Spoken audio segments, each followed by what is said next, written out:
Hi guys, it's James with the Op Podcast, and today I'm sitting here with my good friend Josh.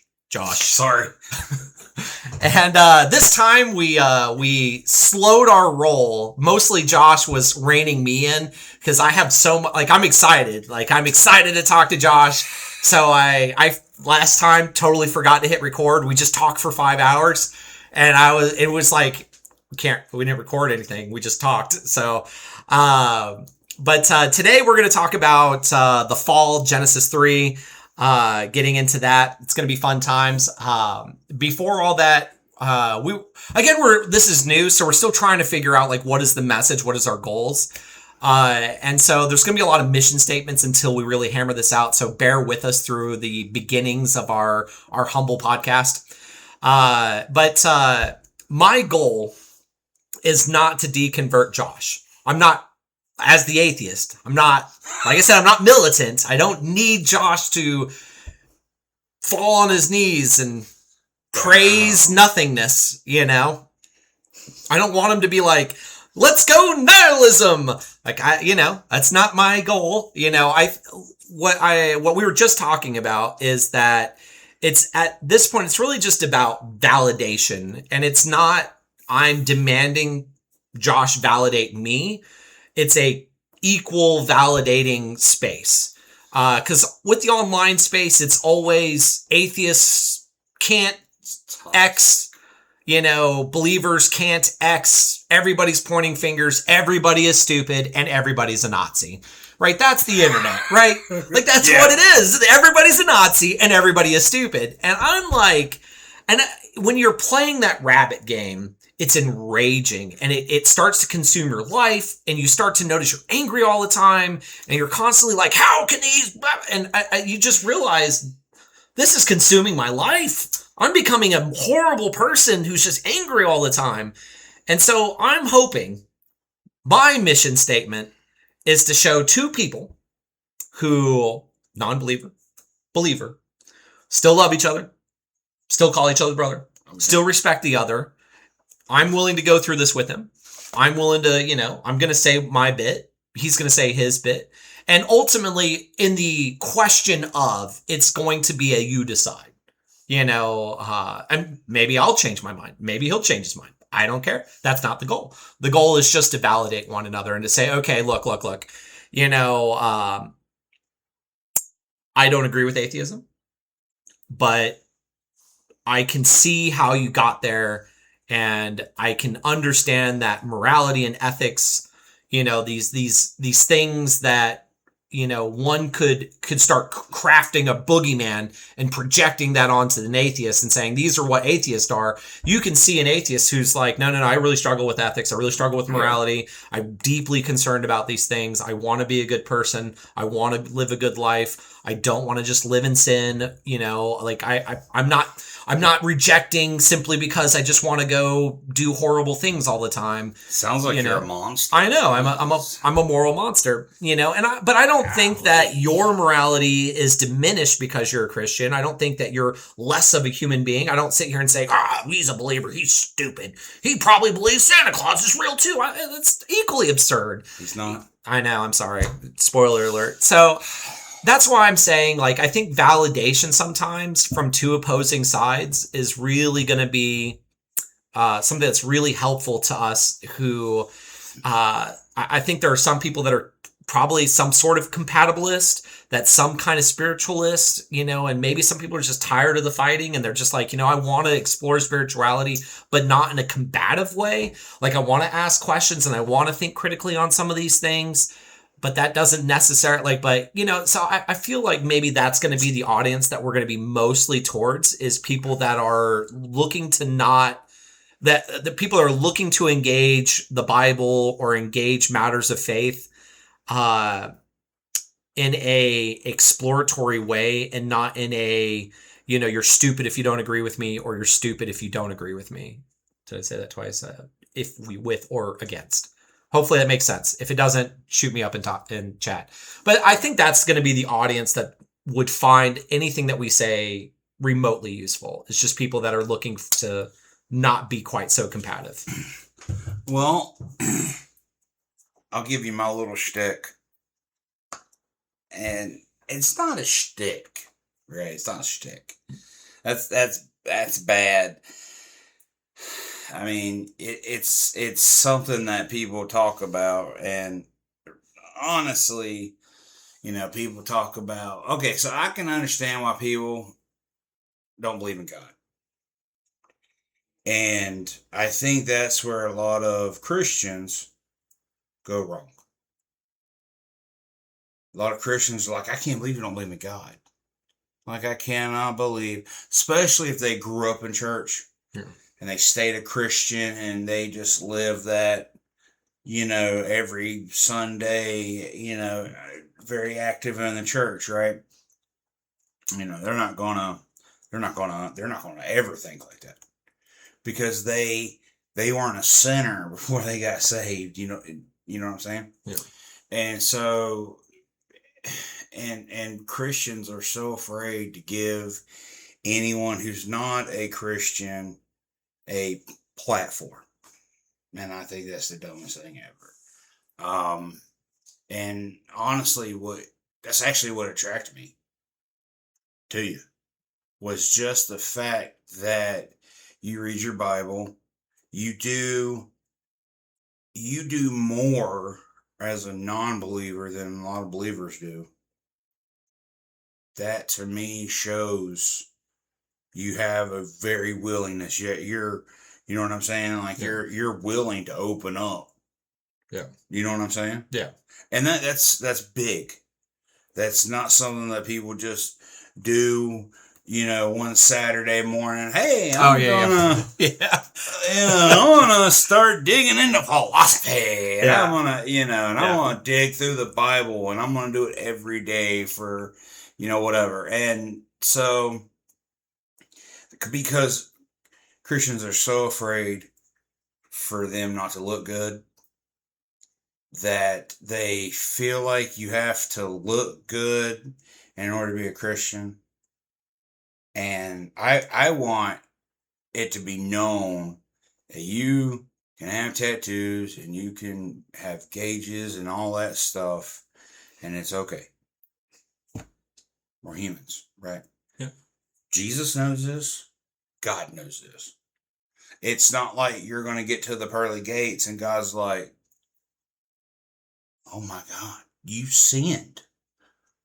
Like, what? Yeah. It's not going to be like that. You know what I'm saying? Yeah.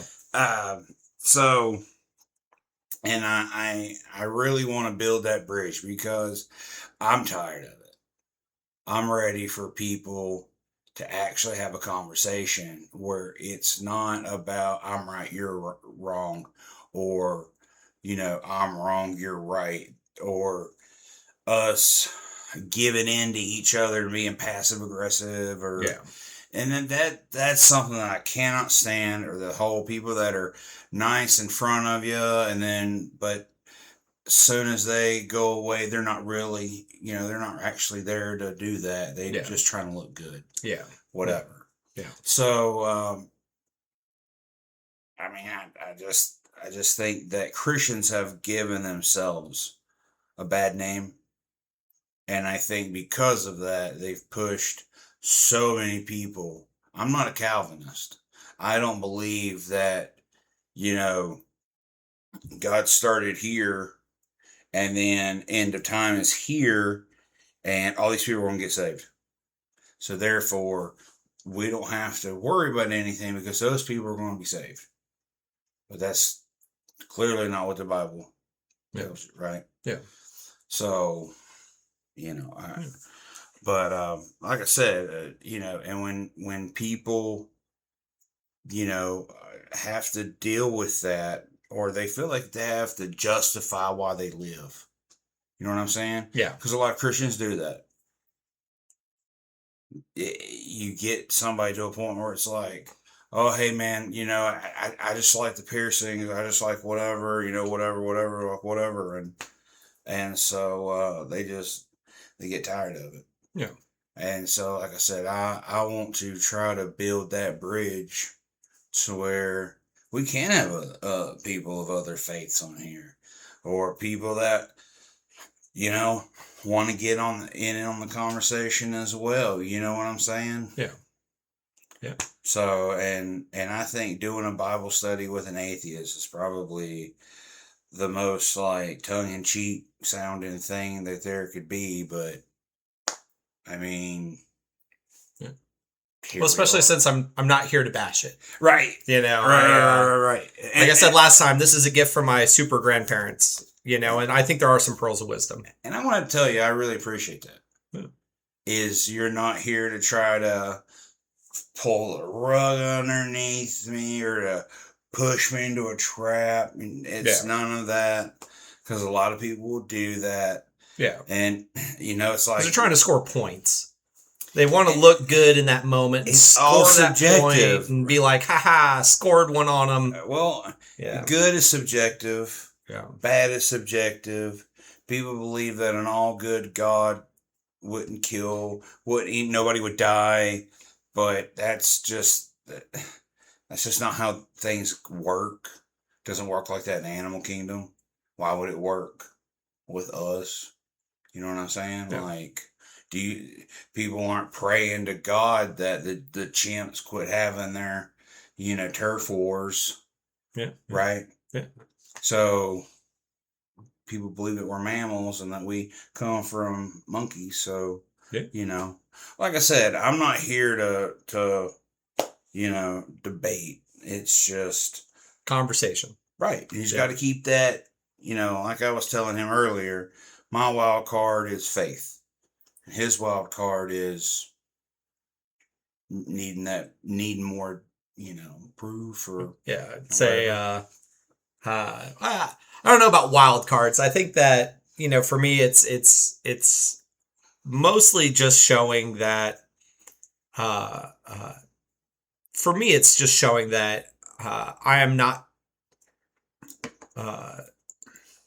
intentionally blind. I'm not intentionally, choosing, I'm pushing back on the boogeyman aspects of the projectionism. From where for me, it's not easy, publicly speaking about atheism. Like where I live, it's the Bible Belt, every fourth billboard is, Jesus saves. Like there's, some sign about Jesus.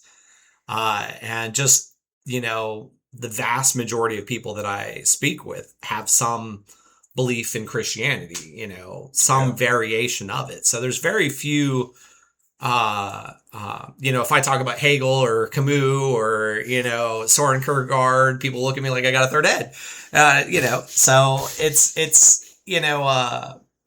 and there's so much even in our politics that goes back to the Bible. So if you want to even have a political opinion, it's probably best served to at least have some understanding of the Bible. I think that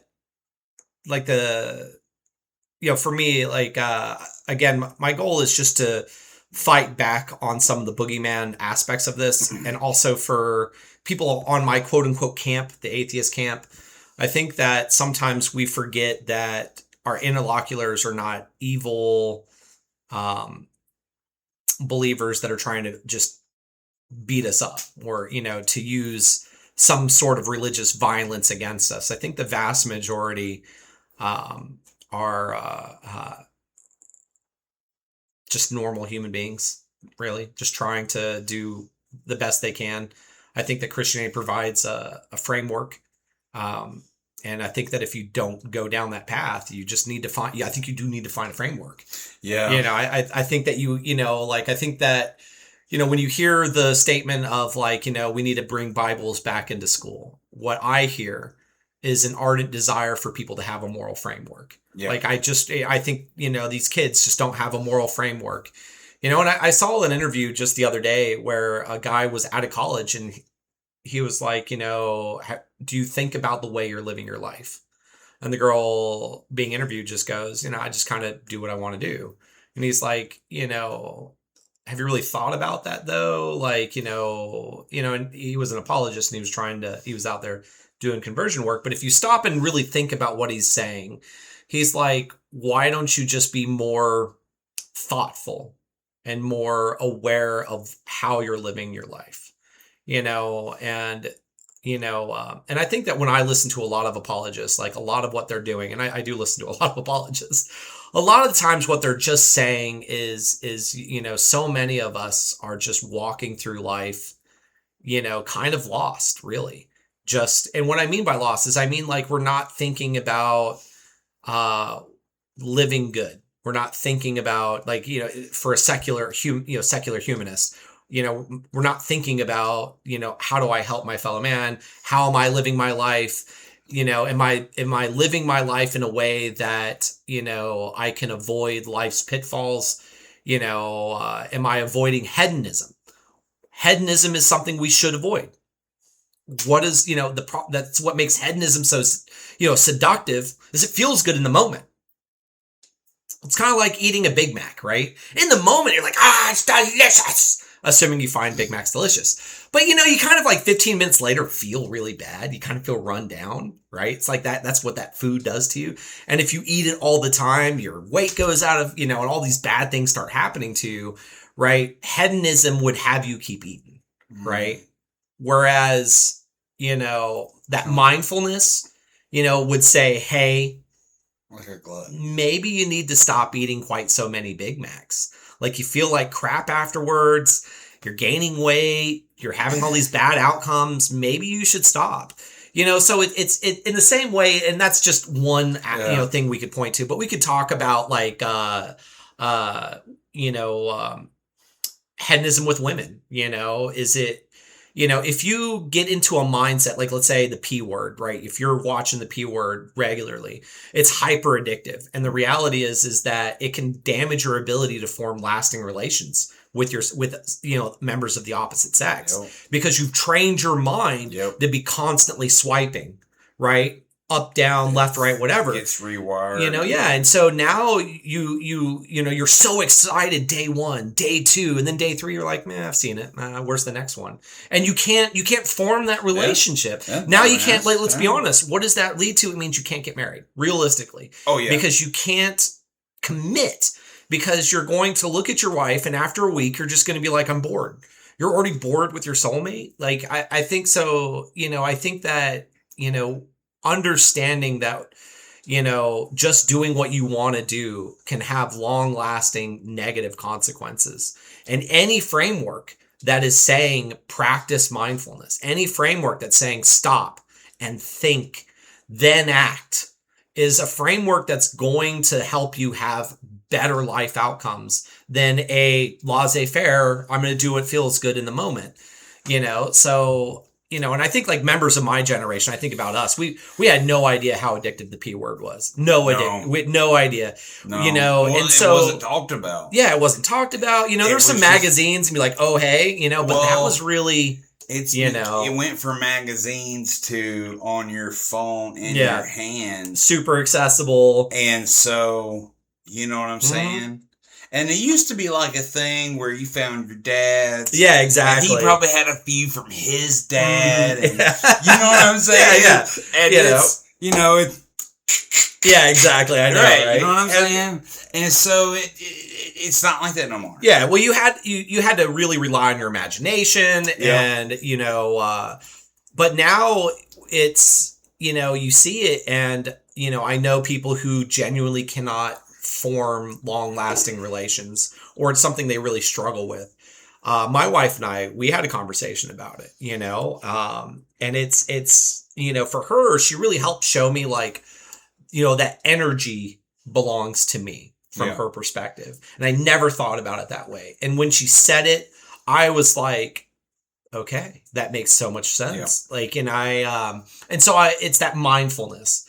Like, realizing, okay, if I treat this like an addiction, and if I am willpowered and I am mindful, and I, like, if I feel the desire, what I do is I talk to my wife about it. And I just say, hey, look, I'm feeling kind of randy, and I don't want to give that energy away to some random person on the internet. Why don't we do something about that? And my wife, she loves the heck out of me. She's down. Yeah. She's like, heck yeah. So anytime I show her any kind of, I'm getting drug in there, let me tell you something. So, but I think that, that's how we have to try to combat, and I know I've talked to some of my friends about like, don't let your sons fall into these traps. Like, we now know the danger. We didn't know there was danger. I didn't know there was addiction problems. I had no idea. And so now it's like, okay, I know this is like putting cocaine and, and honestly, we need to, yeah, and this is, it's harder than that. I yeah, mean, and it's one of those things that people don't talk about it. And now it's kind of, it's not as, not as taboo, I guess you could say, yeah, as it used to be, because yeah, a lot of guys are coming out and it's like, hey, you know what? yeah, This is, this is what I'm dealing with, and I yeah, can't, it's ruining my marriage and everything else. yeah, So the way that I look at it is, it's one of those things of like, man, what do you think she or, my wife would think to know that I'm having any kind of thoughts about this person? Well, my wife wouldn't like it at all. It would break her heart, right? And then that woman has no idea of anything. You know what I'm saying? So, like, what's it really doing? yeah, Nothing. yeah, And it's only going to destroy things. yeah, So, and I think too, I think me and you could have videos about just some of the things that I think are just kind of they're all together, and people just don't want to put them together with how the world's just. oh yeah, yeah, Yeah, yeah, so, but, yeah, something to definitely go down, so long story short is I think that a framework is utilitous in our lives. Yeah. And so I think that there's nothing wrong. This is why I'm not militantly against the Christian framework. For Christians, they found their framework. Well, I mean, the nation's built on it for the most part. And, I remember growing up, if your dad didn't go to church, your mom might have went to church. And if your parents didn't go to church, well, mama went to church. You know what I'm saying? Yeah. Or yeah. auntie or whatever. Yeah. And so now there is no mama, you know what I'm saying? Because mama's 45 or 50. Yeah. You know what I'm saying? So it's one of those things where I think that we should have either read the Bible as studying it for the literature that it is, or studying for the history that it is. But I definitely think that what this nation was built on, we should teach. I mean, I think a lot of what America was founded on was from the Bible. Yeah. I'm down with teaching. Like, I don't want to see dogmatic teaching, but I'm down for utilizing it as a springboard for the bigger discussion, or for bigger discussions. I think my only concern about using the Bible in K through 12 is dogmatic teaching. Not, and what I mean by that is saying this isn't, the Bible is an axiomatic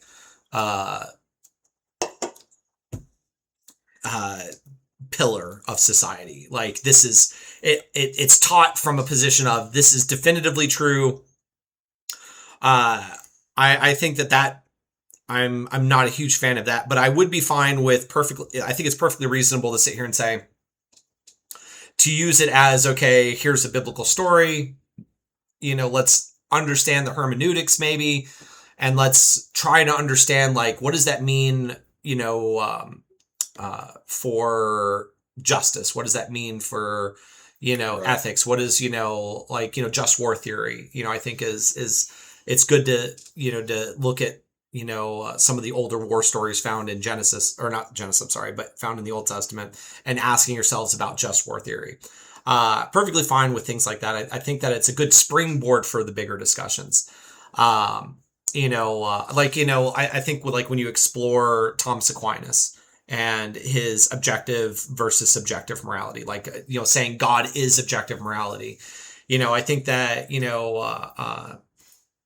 as a topic of debate, that it's a good place, because I think it's important for us to discuss whether you believe in subjective or objective morality. Is moot. I think that if you if you have that conversation in general, you're going to land on a more moral landscape than not. Like, it gets you into in the headspace of talking about these things. So I think like like for me, when I think about justice, right? I am against the death penalty, and Trent Horn and I do not agree on much, but we both make the same, when I put my Christian hat on, make the same Christian arguments against the death penalty. It comes from a sanctity of life, dignity of life. I come a little bit more from a scarcity of life model to get to dignity, to then get to, he thinks it's inherent from conception. But regardless of a little bit of difference, when it comes straight down to it, we both think that the death penalty, we ought not. And that, he has a more Christian argument put into it. And like I said, when I put my Christian hat on, my argumentation is very similar to his. We basically make the same argument. But that's not, I don't want to come across as saying that you must, as a Christian, believe this, but I think that there is a in-house argument one could make against the death penalty. Is I think is probably the best way to say what I'm trying to say. Well, the thing is that, somewhere, I can't remember where it is in the New Testament, but talks about, I know the Old Testament talks about as well. God talks about to follow him and the laws of the land, that being subservient to the laws of the land is the same as being subservient to him, and render unto Caesar that which is Caesar's.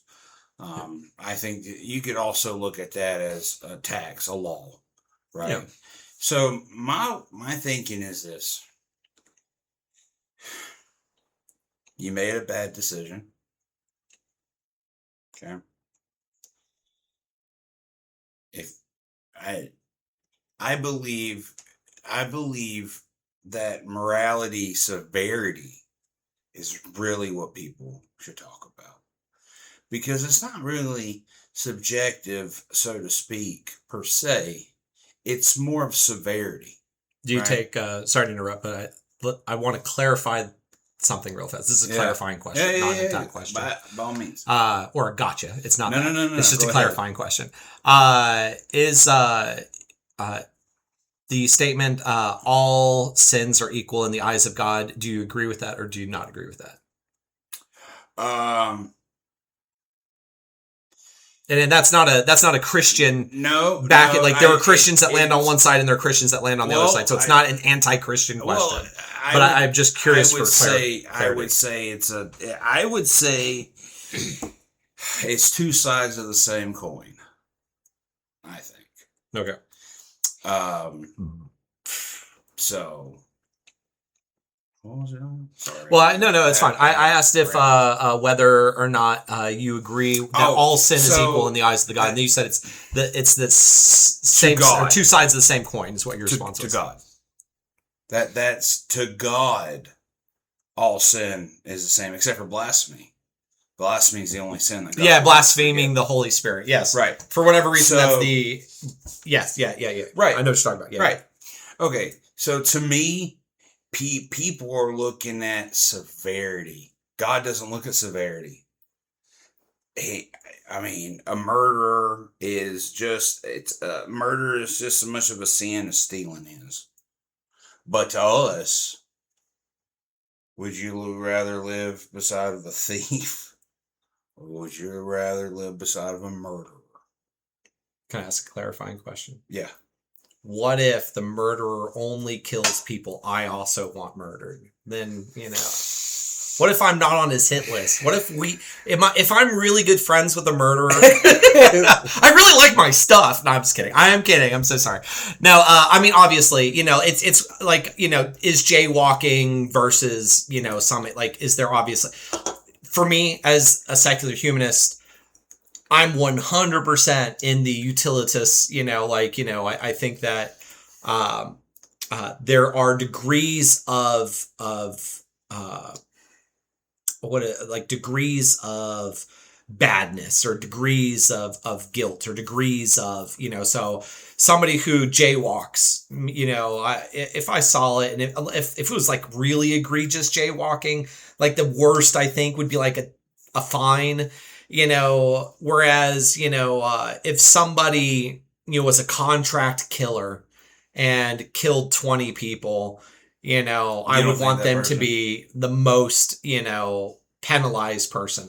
For me, so here's, I know we're far afield of Genesis 3 guys, but, I do feel pretty passionately about, no death penalty. The reason why, from a Christian, when I put a Christian hat on, I think that we are,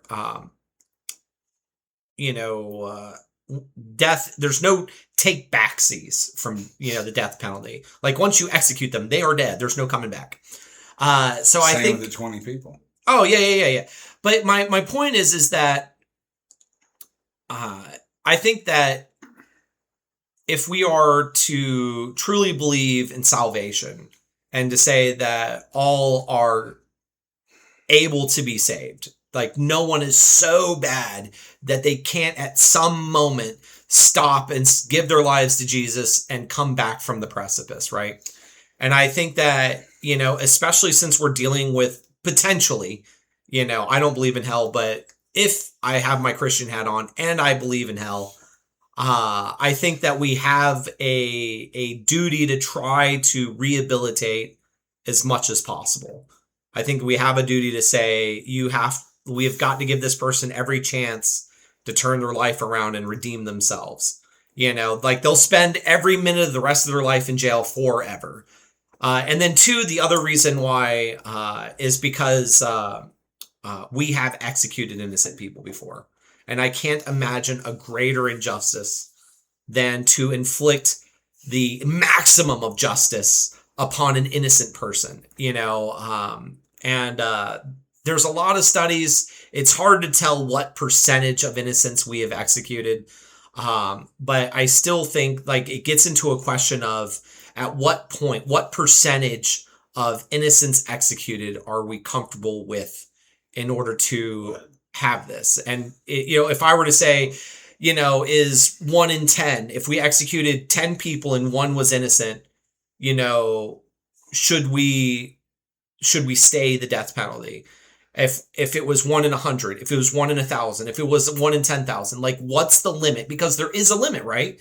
That, we understand, yes, our system is ultimately human, is flawed. We will send people innocent to prison to these extremes. What's the number? When do we say, okay, that was one too many? Well, how many people are sitting on death row that's going to be in prison for the rest of their life and they're innocent?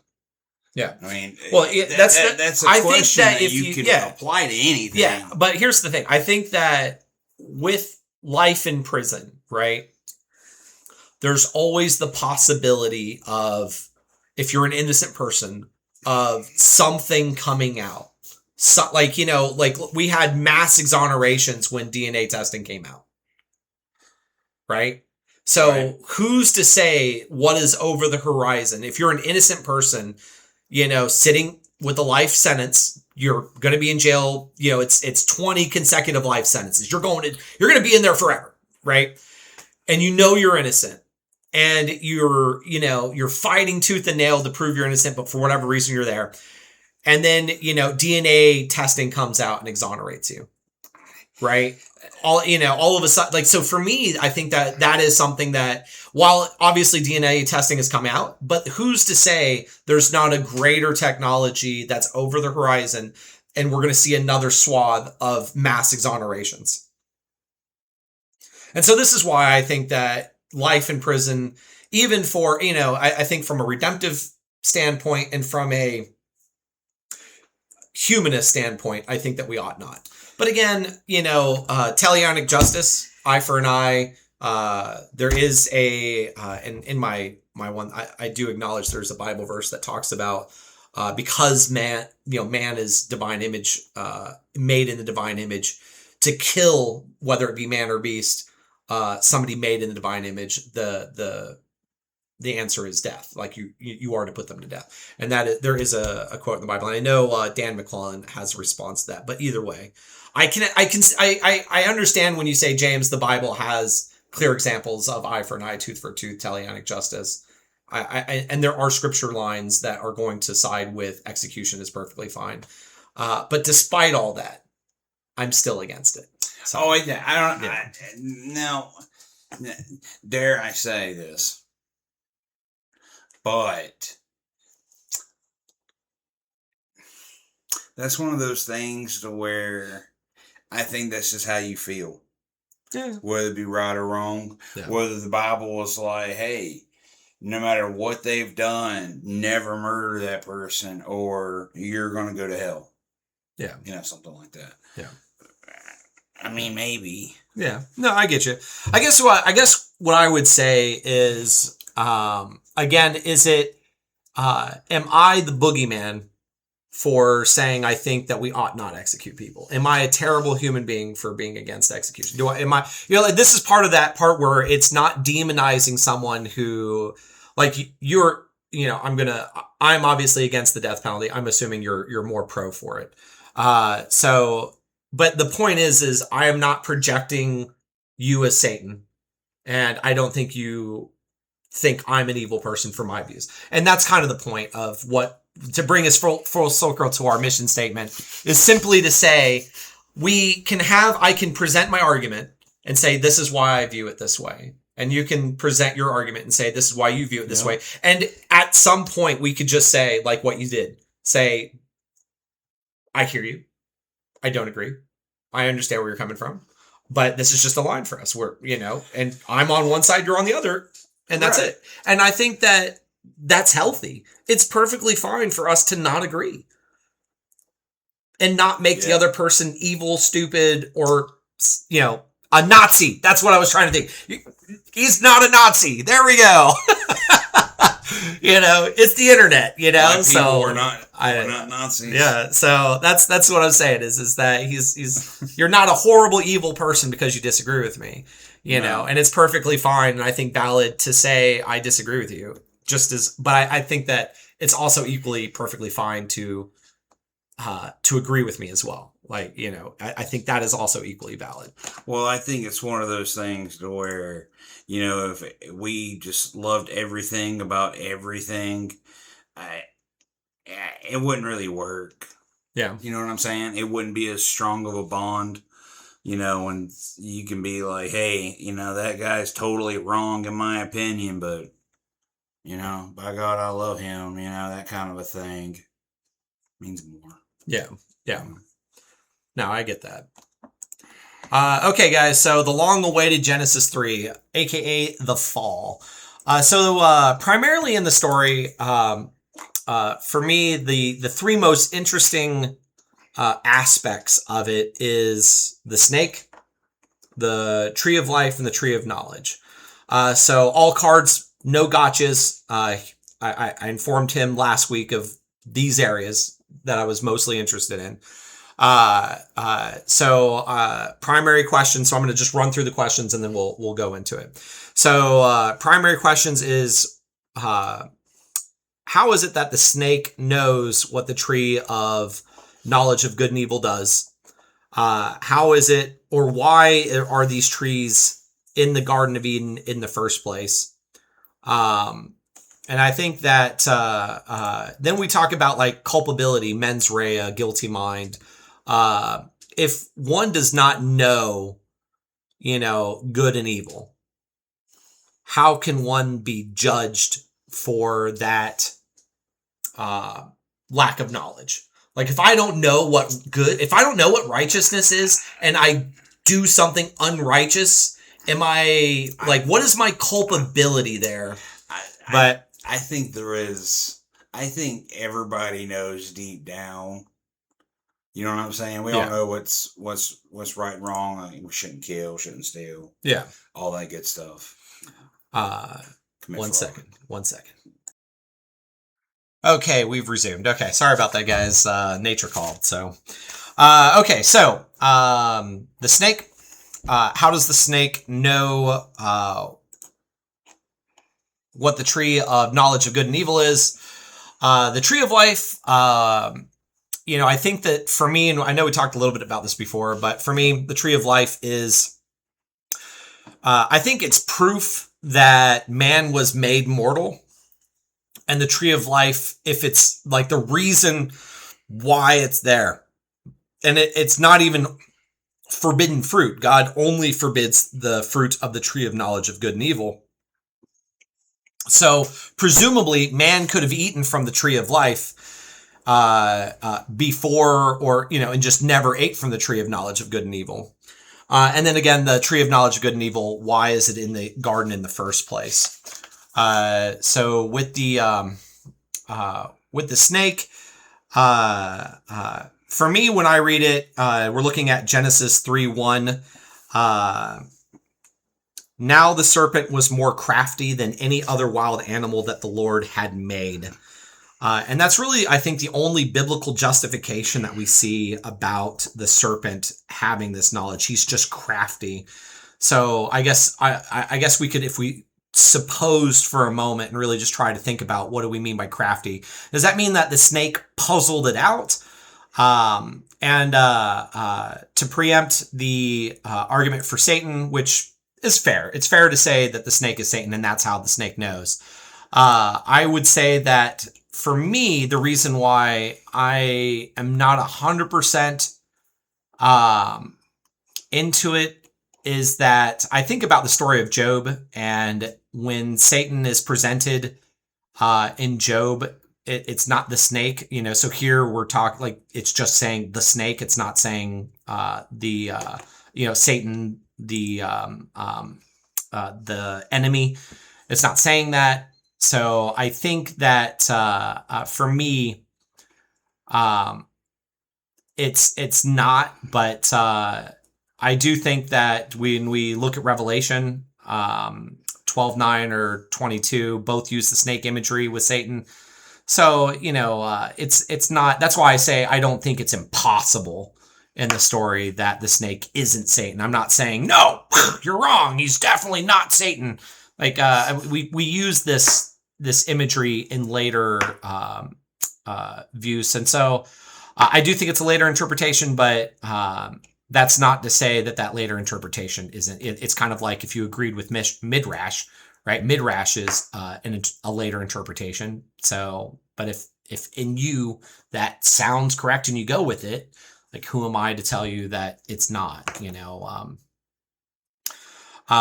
but I think that when I ask those questions, like, how is it that the snake knows what's going on with the tree of knowledge of good and evil? And then why are these trees even in the garden? Because a lot of times we say, well, if God knows, like with omniscience, if God knows that, man is inevitably going to eat from the tree of knowledge of good and evil, and cause the fall and cause all this suffering, why would we even put it in the garden in the first place? I think is a very strong, very valid question to even ask. Just temptation. Yeah. And so, like, with just the temptation question, right? What we're,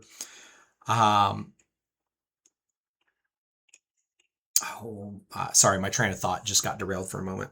So with temptation, there is a popular belief that the tree represents the ability to sin. And this allows man to have a binary choice to whether to follow God or to not follow God. And so, you have one law. So, it's reasonable to say that you don't need to understand good and evil to understand that God told you not to do something. Like eat of the tree of, don't eat from the tree of knowledge. Everything else, you can do whatever you want. You can eat whatever you want.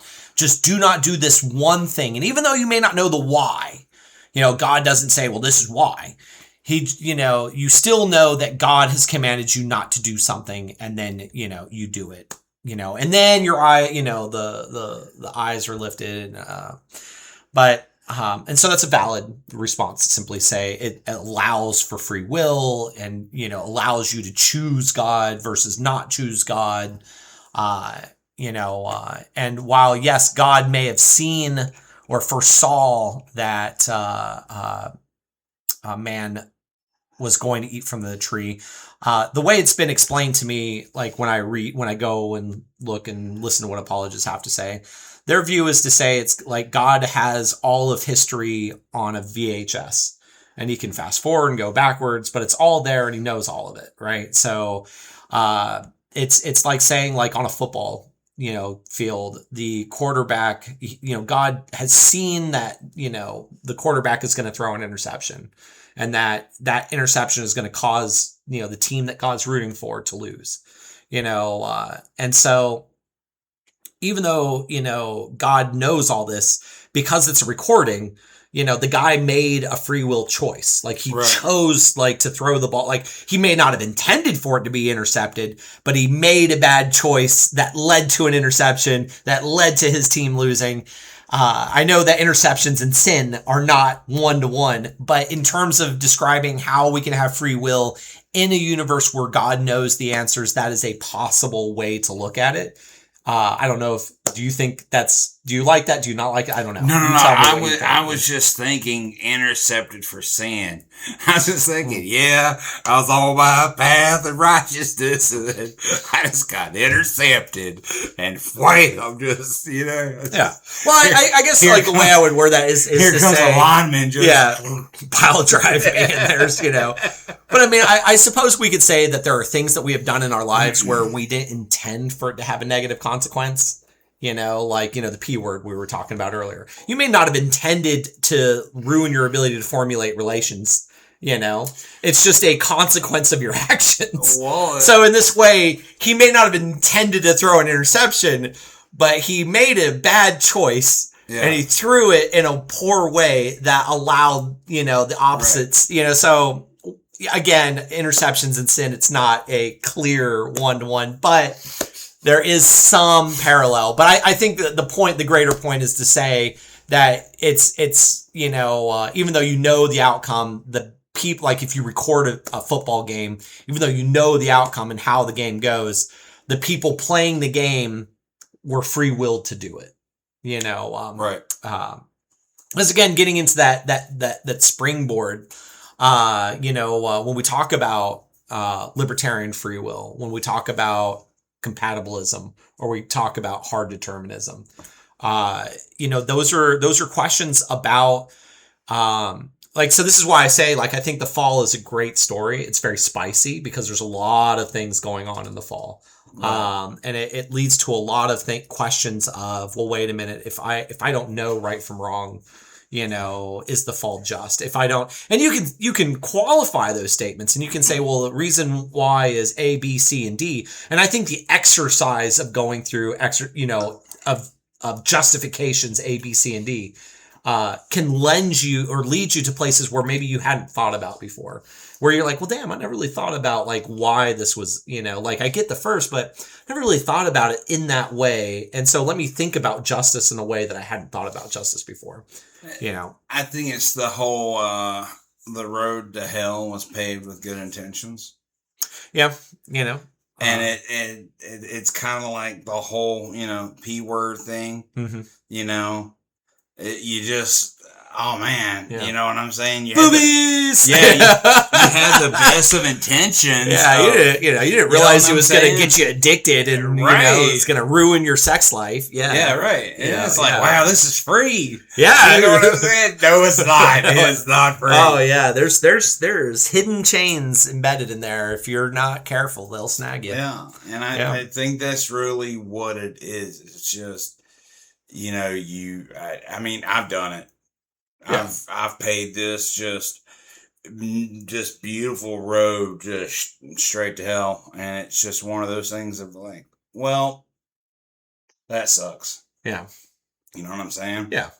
You're getting halfway through construction, and then all of a sudden you're like, oh man, I was supposed to take a left. Yeah. You know what I'm saying? Like I needed to make a left at Albuquerque, and no. Like a mile back. We were supposed to make a left. Oh no. Yeah, no. We were intercepted. Yeah. No, I get that. I think that, I think the older I get, the more I can look back on my life and say, oh, I made so many mistakes. That at the time, like I think about like the conversations I've had, and at the time, like it was, I had such wrong-headedness. Like I was just wrong on a great many things. But at the time, I thought it was right, you know.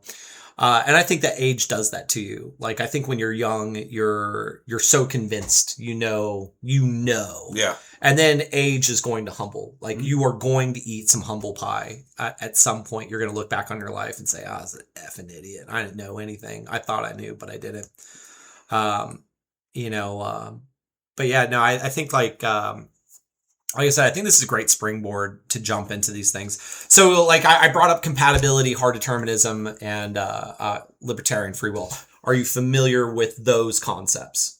Because I didn't bring that up before, so I didn't actually verify with you if that's something you've ever for the most part. Okay. Yeah. I think so. I have an odd framework. Like obviously I'm odd. But I think that I'm mostly in the determinist camp. I think that makes the most sense to me. I have my issue with libertarian free will is there's no mechanism that explains it without going into the supernatural, and which is perfectly fine. Like if I think my primary issue with going into the supernatural, which is what a lot of apologists do, like this is like one of their ways of asking is like, what do you think about free will? Do you think you have it? The issue is that there's not really, I've yet to hear a philosopher that was compelling, that argued for libertarian free will without having to go into supernaturalism in some way, shape, or form. For me, the reason why I find the supernaturalist element unconvincing is because we've seen through injury and disease upon the brain what it does to the mind.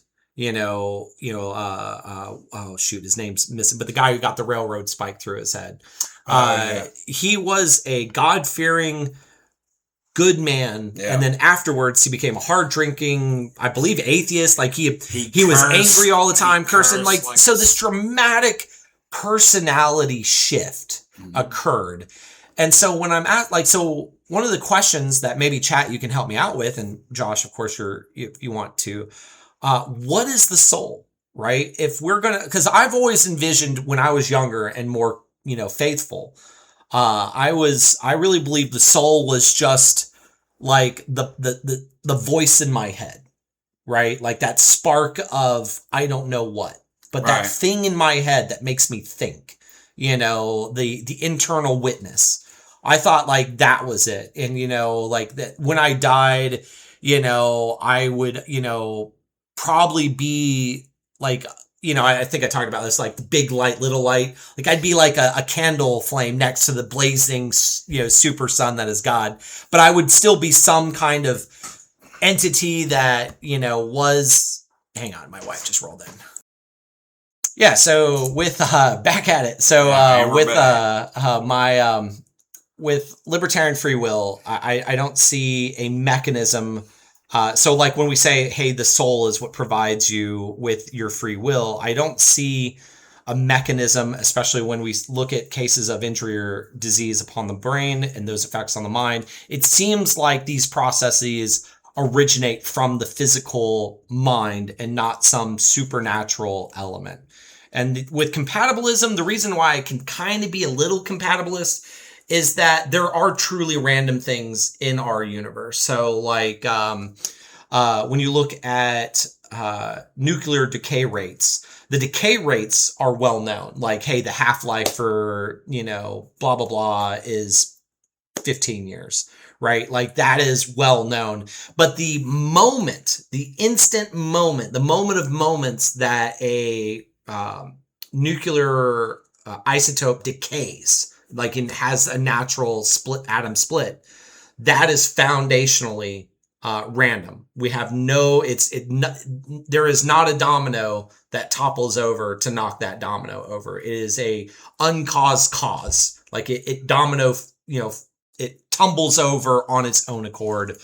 There's theories about like quantum tunneling and physicists can explain it better, but from what I understand is it's fundamentally, random. So what does that mean in a deterministic universe? I have no idea. And so like a lot of times, like when I think about compatibilism, I think it's about like Hegelian synthesis and that moment of randomness at a precipice moment could maybe allow us to have some kind of pseudo free will. And I know the word pseudo means fake, but I think that like like some halfy compatibilist, free will moment in that space, and that's how I rationalize and view it. So I'm like I say 80-20. Like I'm 80% convinced determinism, but I leave the 20% for I was an idiot for most of my life. I could still be an idiot. So I'm saving that for my humble pie. So later on when I'm eating it, I'm like, well, at least I was humble enough to say I could be wrong. But that's my view on free will. But like I said, here we are. We're talking about free will in order to experience the fall. Man had to be free to bite of the fruit of the tree of knowledge of good and evil to then justify the moral and righteous fall that cometh. I suppose that's a good spot to turn to my theistic friend and say, what do you think about, like, did what I say make sense? You don't agree with it, but makes sense? Or is there something in there that you're like, oh, hey, I kind of like that kind of makes sense? Or like, what do you think? Do you think that I'm just full of shit? Which is fair. 80-20. Yeah. No, I'm trying to think. Well, I think a lot of people get people lost when they start making these arguments, these apologists, or maybe not the apologists, but when people talk about free will and like where does it come from, right? And they can't really tell you. I think free will has a catalyst, and I believe that catalyst is just pure curiosity. Okay. Because what makes you grow in life? Being curious. Yeah. Going and falling and building up, and So you think curiosity is foundational? I do. Okay. And I believe that Eve kind of proves it. Because if you look, I use the ye old... Yeah, I know. The King James. The old I'm right version. Oh. Or the ye old mine's right version. Yeah, I gotcha. Okay. But let's see here.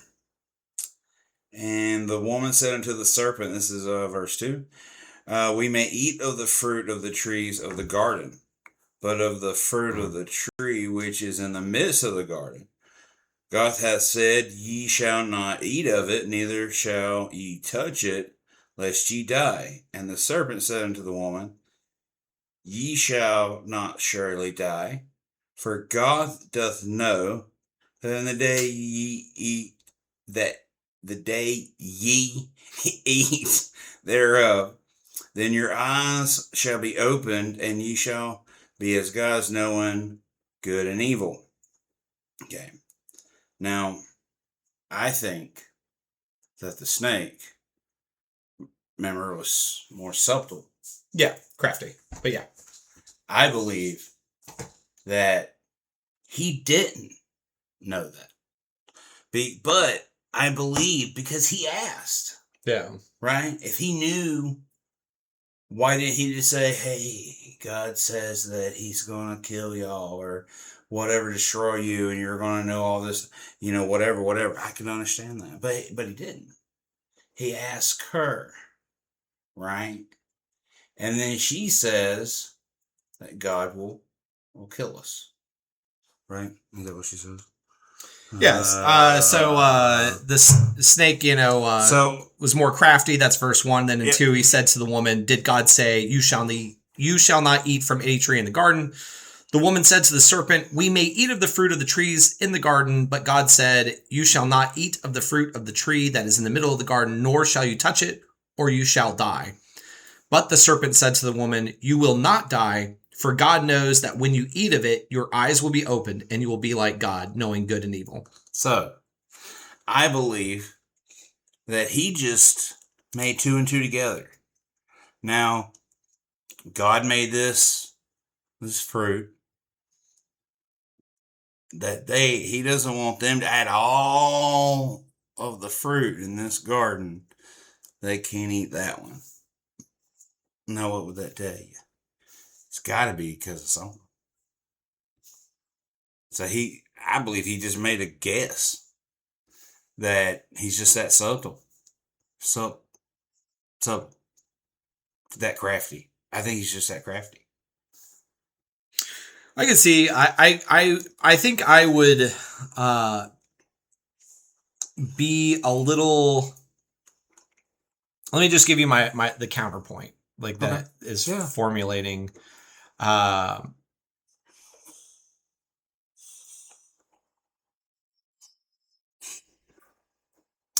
know I saw it. Where did I see it? Oh yeah. So 322. So a little bit of a jump. But this is after they have eaten.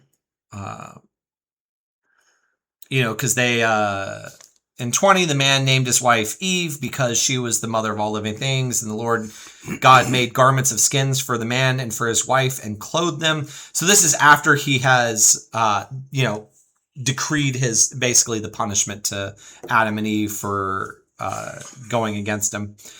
And then the Lord God said, "See, the man has become like one of us, knowing good and evil, and now he might reach out his hand and take also from the tree of life and eat and live forever." Therefore the Lord God sent him forth from the Garden of Eden to till the ground from which he was taken. He drove out the man, and at the east of the Garden of Eden he placed the cherubim and a sword flaming, and turned to guard the way to the tree of life. So for me, the reason why I'm not so sure, that is one heck of a guess. Because not only did the snake make a totally arbitrary guess, it actually ended up being right. Where he's saying, oh, well, you won't die, because they didn't. And he's also saying, you will become like God. And even God says they will, they are now like one of us. So, if you go back, Satan is often called the morning star. Now, he's called that because he's the deceiver. He wants to be Jesus, but he's not. That's really all it is. Yeah, it's power play. Yeah. Right. Yeah. So, to me, because he is not flesh, right? I mean, he's of a higher caliber, I would say. That I think he knew. I think that he might not know exactly what that is, because why would he? Why would he know what sin was? But at the same time, though, he knew about sin because he went to overthrow God, right? Excuse me. And then a third of heaven fell with him. Yeah. So I think that if you're going to put Satan as the context, right? If you're going to use Satan instead of the snake, right? Yeah.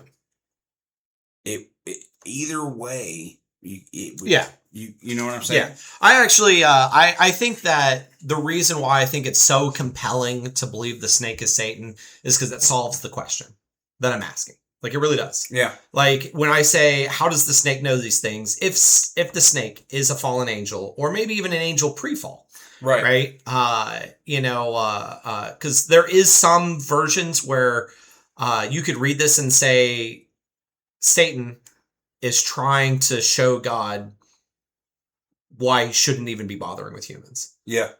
Like, in a way, he's setting them up and being like, you told them not to do this. First thing they did was do the thing you told them not to do. Why are we putting any energy into these people? Like, just wipe them out and let's you've got us. Yeah. So you could see, like, I'll take Earth. You'll stay up there. Yeah. Like, trade. So I could see, if you view Satan as unchecked power, or power lusting, or power hungry, that would be, I think, probably the best way to explain the hows and whys. So I think it is very compelling to view the snake as Satan, as the enemy, as the deceiver, and so it makes sense to go down that path. I'm perfectly fine with that. The reason why I say that's a later interpretation is, again, it's the way that they word. So it says, now the serpent was more crafty than any other wild animal. And so what we're kind of highlighting there is the serpent or snake is more crafty, arum, which is the Hebrew word, which is a wordplay on arumin in 2.25, than the other animals, which indicates that he too is an animal, not a demon or devil. And that to parallel it with ancient Near Eastern stories, or A&E, you're looking at the snake in the Gilgamesh epic, who steals the plant of rejuvenation and therefore sheds his skin. The snake in Eden is a trickster figure who is more clever than the other animals and can speak like human and know about divine things. But I think that, like I said, I think, headcanon wise, it makes total sense if the snake is Satan. I think that for our Hebrew crowd, they would say that doesn't make a whole lot of sense because of the context, like some of the work, like some of the sentence structures around it. But I think that if we were to say the snake is just a snake, then the challenge does ultimately remain of saying, how could he figure this out? It doesn't make sense. Like, without having, like, if he ate of the tree himself and, did it on the sly and nobody saw and, got in and figured it out, which I don't think is possible, considering our agreed upon definition of God.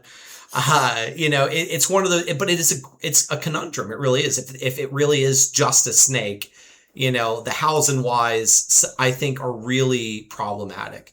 If it is Satan, the hows and whys are not problematic, but the text itself is problematic. Well, to me, does that make sense? Yeah. To me, who else would it be? Yeah. That's my, I'm not Hebrew. I'm not a Jew. You know what I'm saying? Yeah. So I don't know exactly, what the context, a lot of that is. And because I understand, things are going to be changed. That part of that verse may have been written, you know what I'm saying, after or before, and, whatever. But to me, it would be, well, who else would it be? If God was to say, hey, don't do this. And then, but why Eve? Yeah. See, that was the other thing, is if that snake didn't have some kind of knowledge, either how humanity was, or maybe just the fact if he's truly a predator, and out of one of the prey, you're going to take the weaker prey, probably going to be the female, usually smaller. You know what I'm saying? Yeah. Yeah. So, you could tie, you could, Yeah. you could use any way, but I think a lot of well, it's going to sound, be prepared. But I think a lot of the Bible is a parable for something else. Does that make sense? Yeah. Yeah. Jesus spoke in parables like Yeah. all of the New Testament. Yeah. And a lot well, of it gets back to like my point about metaphysics. Like right. I've said to you before that I'm against the literalist interpretation. I just don't think it's defensible. But when we enter the realm of metaphysics, then it is defensible. And we can talk about kind of like what we've done about free will and objective morality, right, and have these kind of conversations using biblical stories. But if you're asking the question, though, then that means that me and you both agree that Eve could have been a real person and that the Garden of Eden could have been a real place. So my response to that is the way I'm asking the question is I'm asking within the framework of the story. Okay. So it's kind of like if you and I were talking about Star Wars, and I was like saying, do you think that the Force has a rational will, or do you think the Force is kind of like more of an emotional, like it's not truly sentient, but more like a, and you could say, well, James, by asking that question, you're admitting that you think the Star Wars universe is real and that the Force, you know what I mean? Yeah, so that's my response specifically to that. From a metaphysical sense, I'm perfectly fine saying that my super grandfather, I have no idea what his true name is, right? But my super grandfather was Adam and my super grandmother is Eve. I'm perfectly fine in a metaphysical sense accepting that as truth. That's not, that doesn't do anything, you know what I mean? Like that doesn't, and like I said, the way I look at the Bible is these are stories, and to your point, parables. Yep. And these stories helped my super grandparents survive. Yeah. And it helped my super grandparents feel a sense of community, helped my super grandparents feel like a people. I think it had utilitous value to my super grandparents. And like, I can see his face, but I can't think of his name right now. But I don't, we talk about throwing the baby out with the bathwater, right? So like for me, what is still utilitous out of here? And as I've read it, there are things that I have found utilitous about it. Like I'm perfectly fine using it as a springboard, not to objectify it, but simply to have those deeper conversations, like to sit here and explore Cain, right? In the Cain and Abel, right? On a quick reading, Cain murders his brother. He's a douchebag, and I go on to the next story. Yeah. But if I stop and say, well, what is the nature? Like if I truly knew God, like in a way that Cain knew God, not in the way that I know, right? Like, but in the literal, there's God, I can go have a conversation with the dude. Which is crazy. What an incredible, and for this an infinite being to not accept my sacrifice, like how crushing would that depression be? So I wonder, like, so it humanizes Cain. Like I'm not agreeing, go murder. It was okay for him to murder his brother. Not saying that, but I am saying that, I can at least feel that anguish, that like it must have been devastating to be told, to have your, like, here's infinite, everything being, and you're lowest of the low, and you're just like, I just love you so much. Here is, my grain from my fields, please just take it, because I have to do something to let you know how grateful to you that I am. Right. And for that being to be like, nah, dog, no good, that's just got to be crushing, so I sometimes I can feel that lament, that anguish. That's why, like, again, I'm just really into Soren Kierkegaard because of those emotional, that anguish, that yearning, and I think that when you kind of look at those, that, what Soren Kierkegaard's trying to get at and what, what's going on with Cain, I feel like there's some emotional overlap, like you could probably put on a Venn diagram and be like, here's where they align, like, cause I feel like, I'm just like, yeah, it must have been crushing, and I think that's why he couldn't get it out of his head. Like, I think that's why he just stewed in it, and like, and you can't do anything to God, so I think he took it out on Abel. But like I said, I think that there is. We're going far afield, and we'll have to talk about that when we get to the first murder. One thing, and I was thinking about this a little bit ago. There is no time frame. Yes, you are correct. Yeah. So we don't know if Cain, and honestly, I think it's a story of humanity. Yeah. Right. Yeah. Even though we acknowledge that at some point there was a first murder. Right. And we can say that first murder was Cain. That again, the dude had a mark on his forehead. You know what I'm saying? Yeah. Could you imagine having a mark on your forehead, knowing that everybody knows if they kill you, that they're going to be judged 7 times over? Yeah. Like, you really had to, you know what I'm saying, do something special. Yeah. Because we don't know, was it like this for 50 years? Yeah. Was it like this for 60 years? You know? Yeah, I don't know if they give us an age for these guys when that happens. I know that... Abel's younger. Yeah, they, now a man knew his wife Eve, and she conceived and bore. Yep, Cain was the firstborn, and then Abel was the secondborn. So they were... Yeah, because, and then Genesis 4, guys.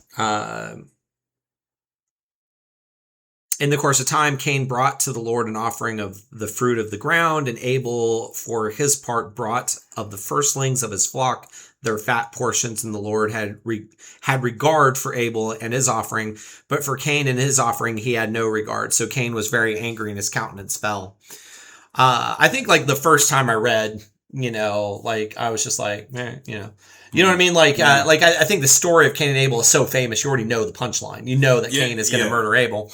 But I never really stewed in that moment, and to try to understand why is Cain so upset. And that's the utilitous moment for me when I look at these stories, is to say, well, wait a minute, James, let's hold on. Read the story, how do you write the soul crushing moment that, you as the older brother, you're bringing an offering, firstborn, to God, and your younger brother comes with, and yours is snubbed, and, Abel's is not. And, that's that soul crushing moment, and then, God saw it, cause God comes and talks to him. He's like, Cain, you need to guard your heart. Check yourself before you wreck yourself. It's kind of, it's not exactly, but he comes to him and says, why are you angry? And why has your countenance fallen? And if you do well, will you not be accepted? If you do not do well, sin is lurking at the door. Its desire for you, but you must master it. So again, when we talk about mindfulness, right? So in that line, what are we calling for? We're calling for mindfulness. In that, it's that moment of I don't know why, I'm just angry. I want to hit somebody, Yep. Mindfulness, James. The reason why you're angry is because your feet and your legs are hurting because you've been standing on concrete all day, and you're kind of amping yourself up. You're stewing in your own head, brother. You're hungry. Eat a Snickers, right?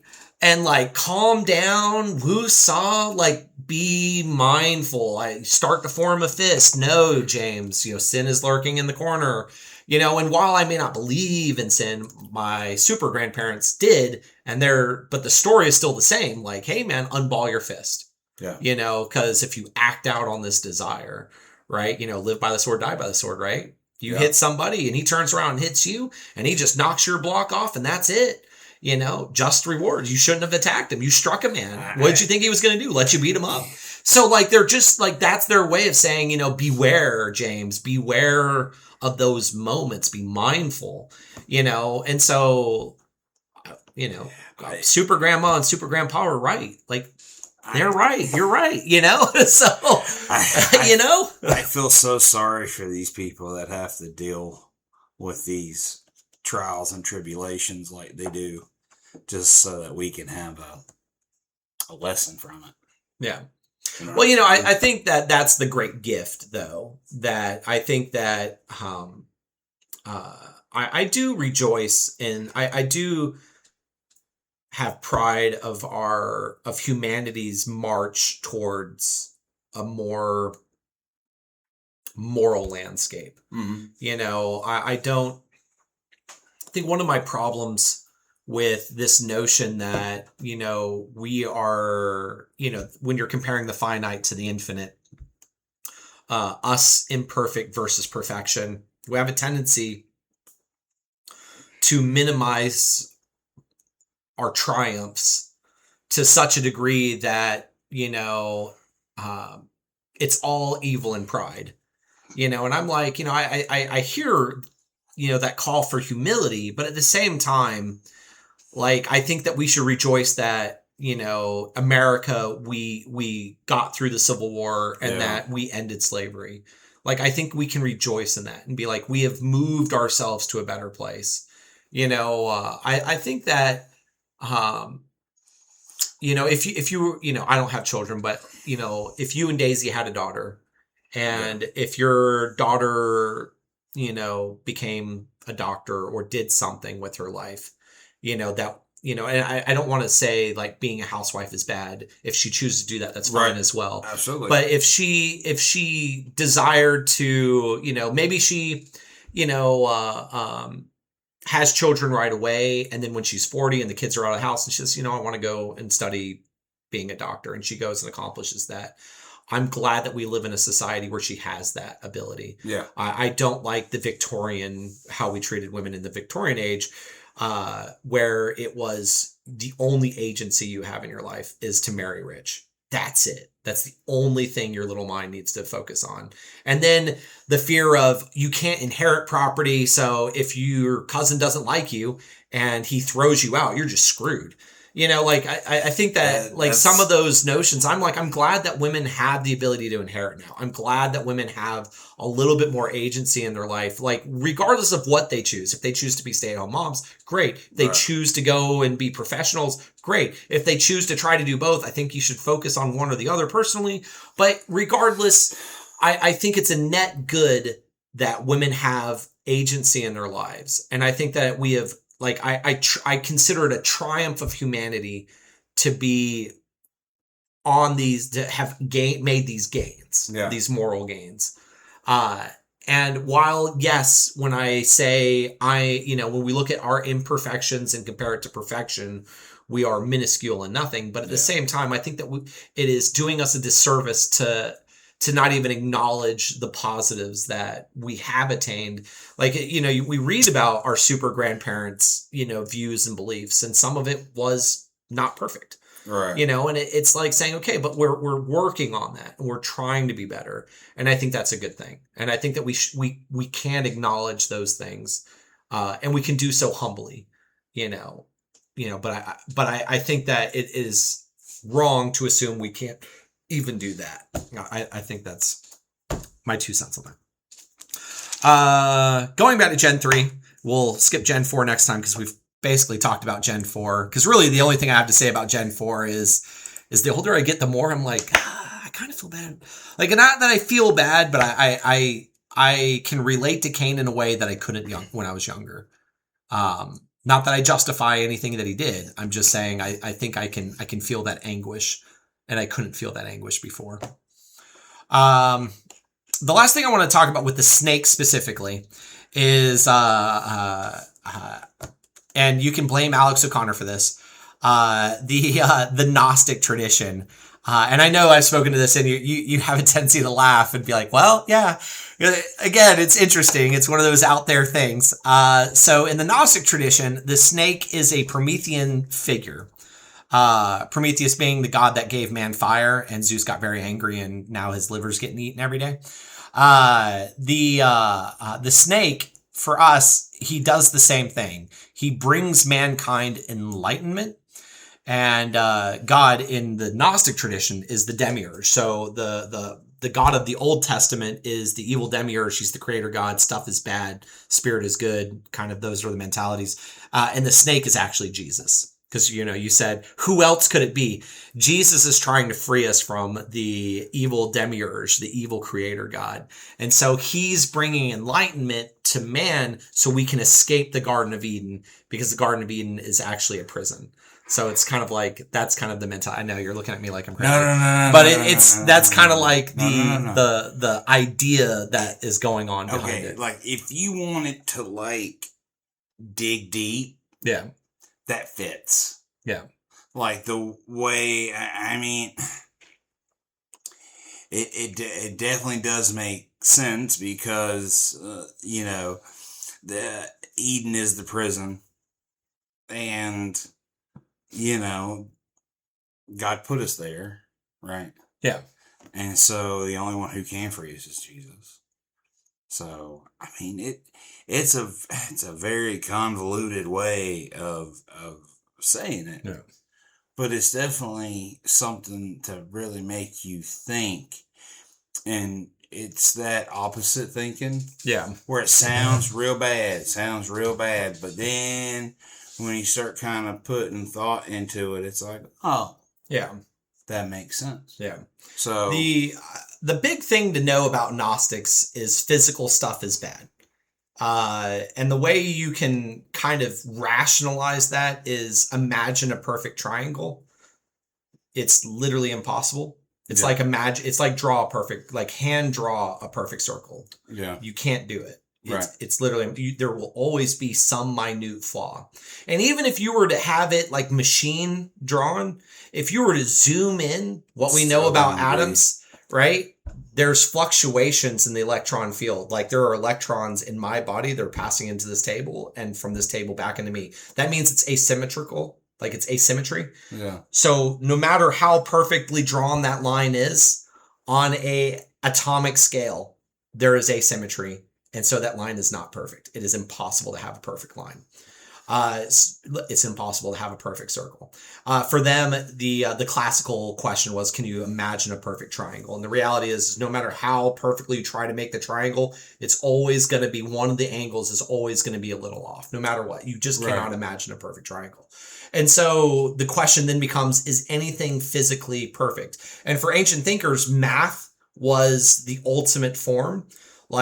So that's why a lot of philosophy is written in a way of saying, like, we're trying to reach objective truths, and we want it to look and sound just like math. So philosophy is not written, but the goal in philosophy, at least with early thinkers, is to arrive at hard moral objective truths that are likened to 1 + 1 = 2. That's why it's if-then statements. It's, is ought. That's right. Why, because they're trying to get it to where blah and blah equals blah. Almost like a formula. Yeah, so they want it to equal like a mathematical formula. Because then if you can do that, you prove objective morality, which is extremely utilitarian in society, and you now have a clear, objective, moral truth. So, and I am a moral subjectivist, which, I've been critiqued on saying, well, just making that claim is an objective statement, thereby, so my only response is, well, it's an absurd, or it's a paradox then. But, for me as a moral subjectivist, I often look at all objective moral statements that are the minimalist claim. Like one guy I listen to, he does the best job of it. And he says, all I have to do is prove to you one objective moral truth, and then it all follows. And I'm like, you're correct. I agree with that. Says, could we not agree that it is objectively, bad to torture a baby, for entertainment? And as a secular humanist, I'm like, I could do it, but the problem is, coming from religion, I cannot do it. From a secular standpoint, I could agree. From a religious standpoint, I could not agree. Because we have, like with the story of, the binding of Isaac, we have a clear case story where God is commanding something that is not good. So if this is why a lot of times I struggle with the whole God is objective morality, I'm fine with it. And then we turn to scripture and I'm not fine with it because I'm like, wait a minute, we have problems here. But with that case, it's like, look, the issue is when you're a theist and you say, can we not agree on this? The problem is you're perfectly fine with it until divine command theory commands you to go against that. In which case it's not objective, it's subjective because it's whatever God wills. So, and a lot of divine command theorists, that's where I think they fail on the moral landscape when they get to these places where it's like, okay, now you have to do battle with scripture in a way that I, as a humanist, as a secular humanist, don't have to do. I can read the story of the binding of Isaac and, I can look at the triumphs of it and I don't need to stress out about the failures of it. And the triumph being that, and this will be when we get to it later, there is a command from God saying we are to treat the firstborns of our sons as we are with the firstborns of our flocks. Like you are to give them to me in the same way. Right. So that's a passage about saying, hey, I'm commanding you to child sacrifice. And the binding of Isaac is a radical departure from that. And so when they're saying, where do these stories come from and how were they? Like this, the stories that make up Genesis and, the Old Testament is a large history, of who knows how many writers throughout 1,000-year period putting these stories together. So at one point, child sacrifice was A-okay. And then at some point, somebody said, this isn't right.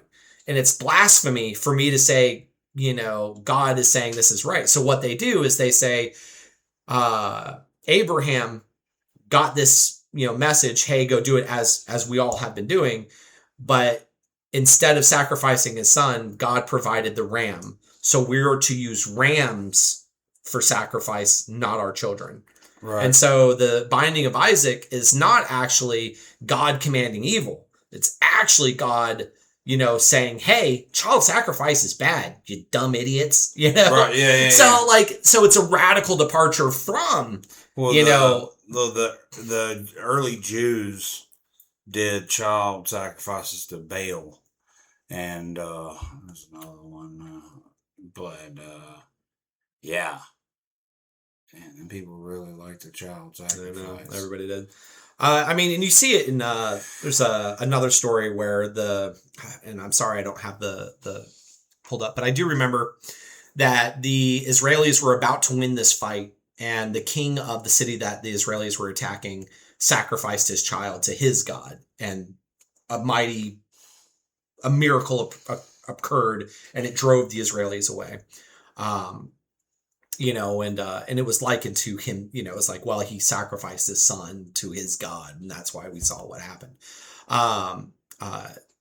So case in point, I'm not making an argument there against God or anything. Case in point, what I'm saying is that I think that child sacrifice was a norm with ancient Near Eastern cultures 3,000 years ago. Right. And am I perfectly fine saying that cultures 3,000 years ago were a lot more barbaric than we are today? I think that's pretty honest assessment of our super grandparents' civilizations way back in. But anyway, but I think we've talked about the snake ad nauseum. Unless you have anything else, we'll just go to the tree of knowledge of good and evil. Again, with the tree of life, it does say, especially when you read Genesis 3:24, 5:24. No, I'm sorry. It is 22. Because he says he might reach out his hand and take also from the tree of life and eat and live forever. So we talked about this a little bit earlier, where we talked about, you were like, God made man out of dust, so man was always meant to be mortal. Yeah. I would say that I could agree with that from an omniscient standpoint, like he knows that man is going to fall. And so when he was crafting man, he was like, well, let me make it out of stuff that can be slain, right? That can die. So he made man out of dust and then, breathed life into us. And there was, super grandpa, Adam. I think that when we look at the tree, it's probably, I wonder if maybe the tree was actually the reward for living godly. If let's presuppose that Adam was going to always choose to not sin, right? Was always going to just resist the snake, because the punishment for sin is death. Yes. So if Adam had never sinned, right, then the tree of life would have been there, everlasting. You would have had everlasting life right there. Yep. You could just eat from the tree infinitely. There you go. So it's quite possible that the tree was actually the reward the whole time. Like really just saying, you've got two trees. One is death. One is life. Which one do you want to go with? And I can almost see God like... Not to be too right. I don't want to, I hope that's not insulting. No. But you can almost see it, right? And then the devil's over there behind the tree, do you want death or do you want life? Wink, wink. You should choose life. The devil's behind that tree in that meme. Come on, man. But Get in. I do think that. I think that's probably the most steel-manny way to think about the tree of life and why it's there. I think maybe it's we're saying you had a choice. You could have lived with me forever, or you could have chosen the way of stupidity and gone away from me. So I think that probably cleverly solves the problem of why the tree of life is there. And then again, I think that when we talk about the tree, why is the tree of knowledge of good and evil there? Again, I could see the argument for this is the only way to allow man to have his moment in the sun. Well, his free will, to exercise his free will. I've always thought technically, here's technically my one real challenge to that. So Satan never ate from the tree of knowledge of good and evil. If we're going to say Satan and a third of the angels fell, if that's part of our belief system, they never ate from the tree, yet they still sinned, right? No. So, I'm not convinced that, that the only binary choice presented to Adam and Eve was don't eat from the tree or to eat from the tree. It's quite possible that Adam could have grabbed a rock and clonked Eve over the head, right? And been like, well, I just committed murder. And God's like, damn, got me. You're like, I don't see that. It's not like God's like, damn it. You were supposed to either eat from the tree or not. You jerk. Man, I didn't see that. I don't think you know what I mean? Or maybe his buddy Steve, I don't know, right? Something, I think that we can sit there and say that there was other options available to Adam in order to cause the first sin, not just eating from the tree of knowledge of good and evil. So I think that when we use that as the device to say, this is how man has free will, I'm not entirely sure I agree with that framing. Does that make sense? Well, so, okay. He has free will, right? He had free will. But at the same time, he doesn't have free will. Because, he has his walks with God. Eve didn't have that. Any time in the Bible, it's always Adam and God.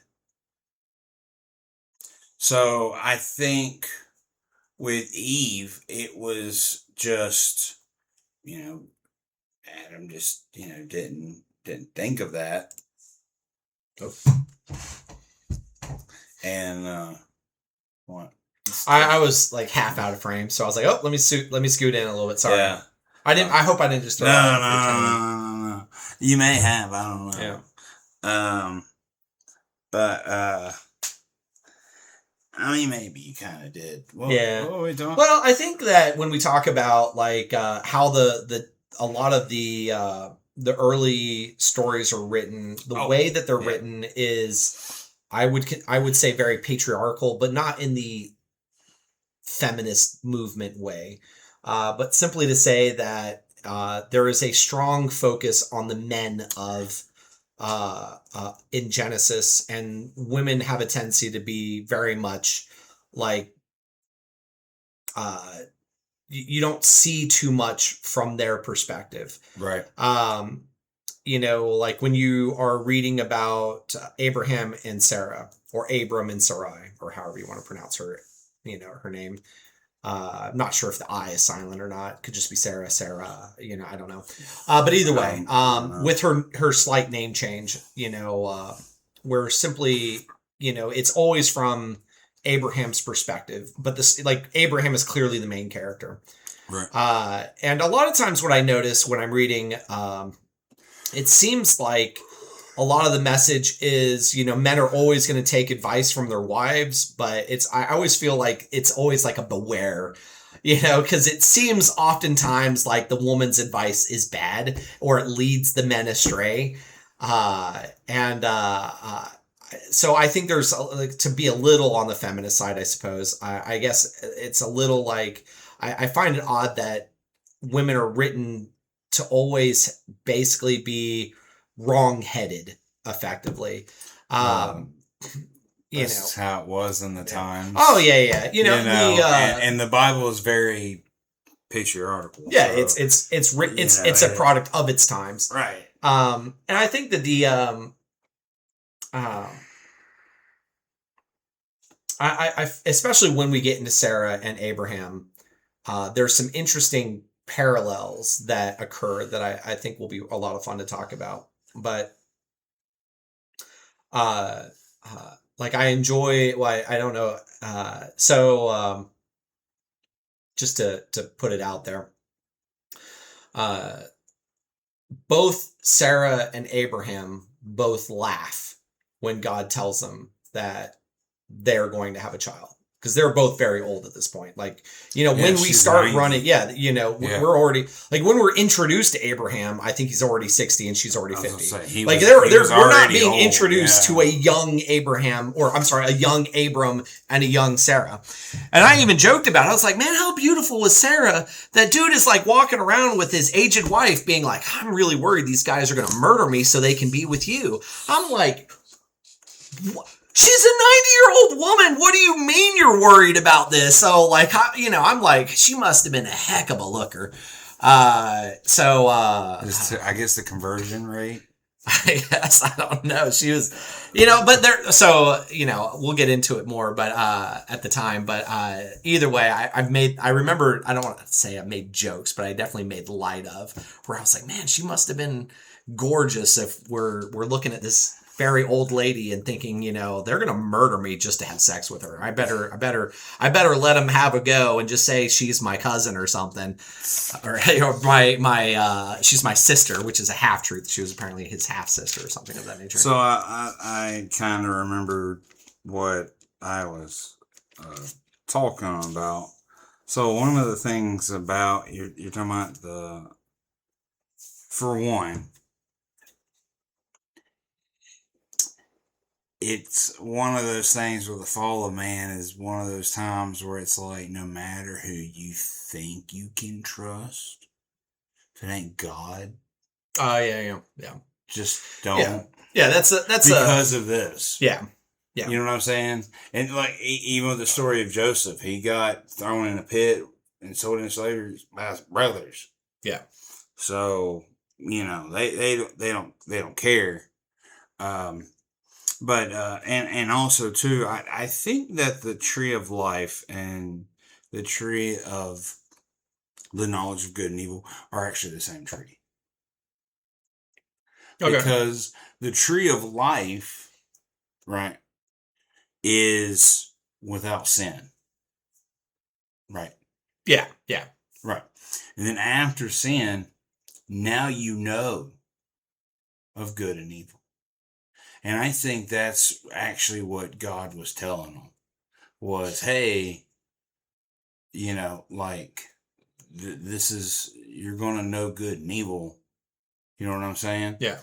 But yeah, I think it was two different ones, because then at the end of it, it says that a flaming sword which turned every way to keep the way of the tree of life. Okay, so now it's the tree of life. I think it's because Eden was kind of, they were kicked out. So I think Eden kind of had like a revival type of deal. Yeah. It was like, okay, now we're pure again. So yeah, that's just kind of what I think about it, is because I think it's just it's more of the more symbol, symbolizing. And also too, talking about sin is going against God. Don't matter what you're doing. And I think that's kind of where Satan, I think Satan was jaded, because Satan honestly thought, crazy, like this is so crazy, but Satan honestly thought that he could take over heaven. Yeah, If you want to go with I think that when I consider the idea of Lucifer and Satan, I always felt like he was just unchecked power, or not unchecked, but unchecked desire for power. Yeah. Like if we, in the metaphysical world, what does Satan represent? Satan represents a desire of dominion. Like you can be the most angelic, perfect person, but if you desire dominion, harmless, you can, so I often wonder if I think Satan represents like the king who thought he knew best. Yeah. Like represented, and that was really a way to try to check, the kings and queens of old, really to say, hey, don't be like Satan. Yeah.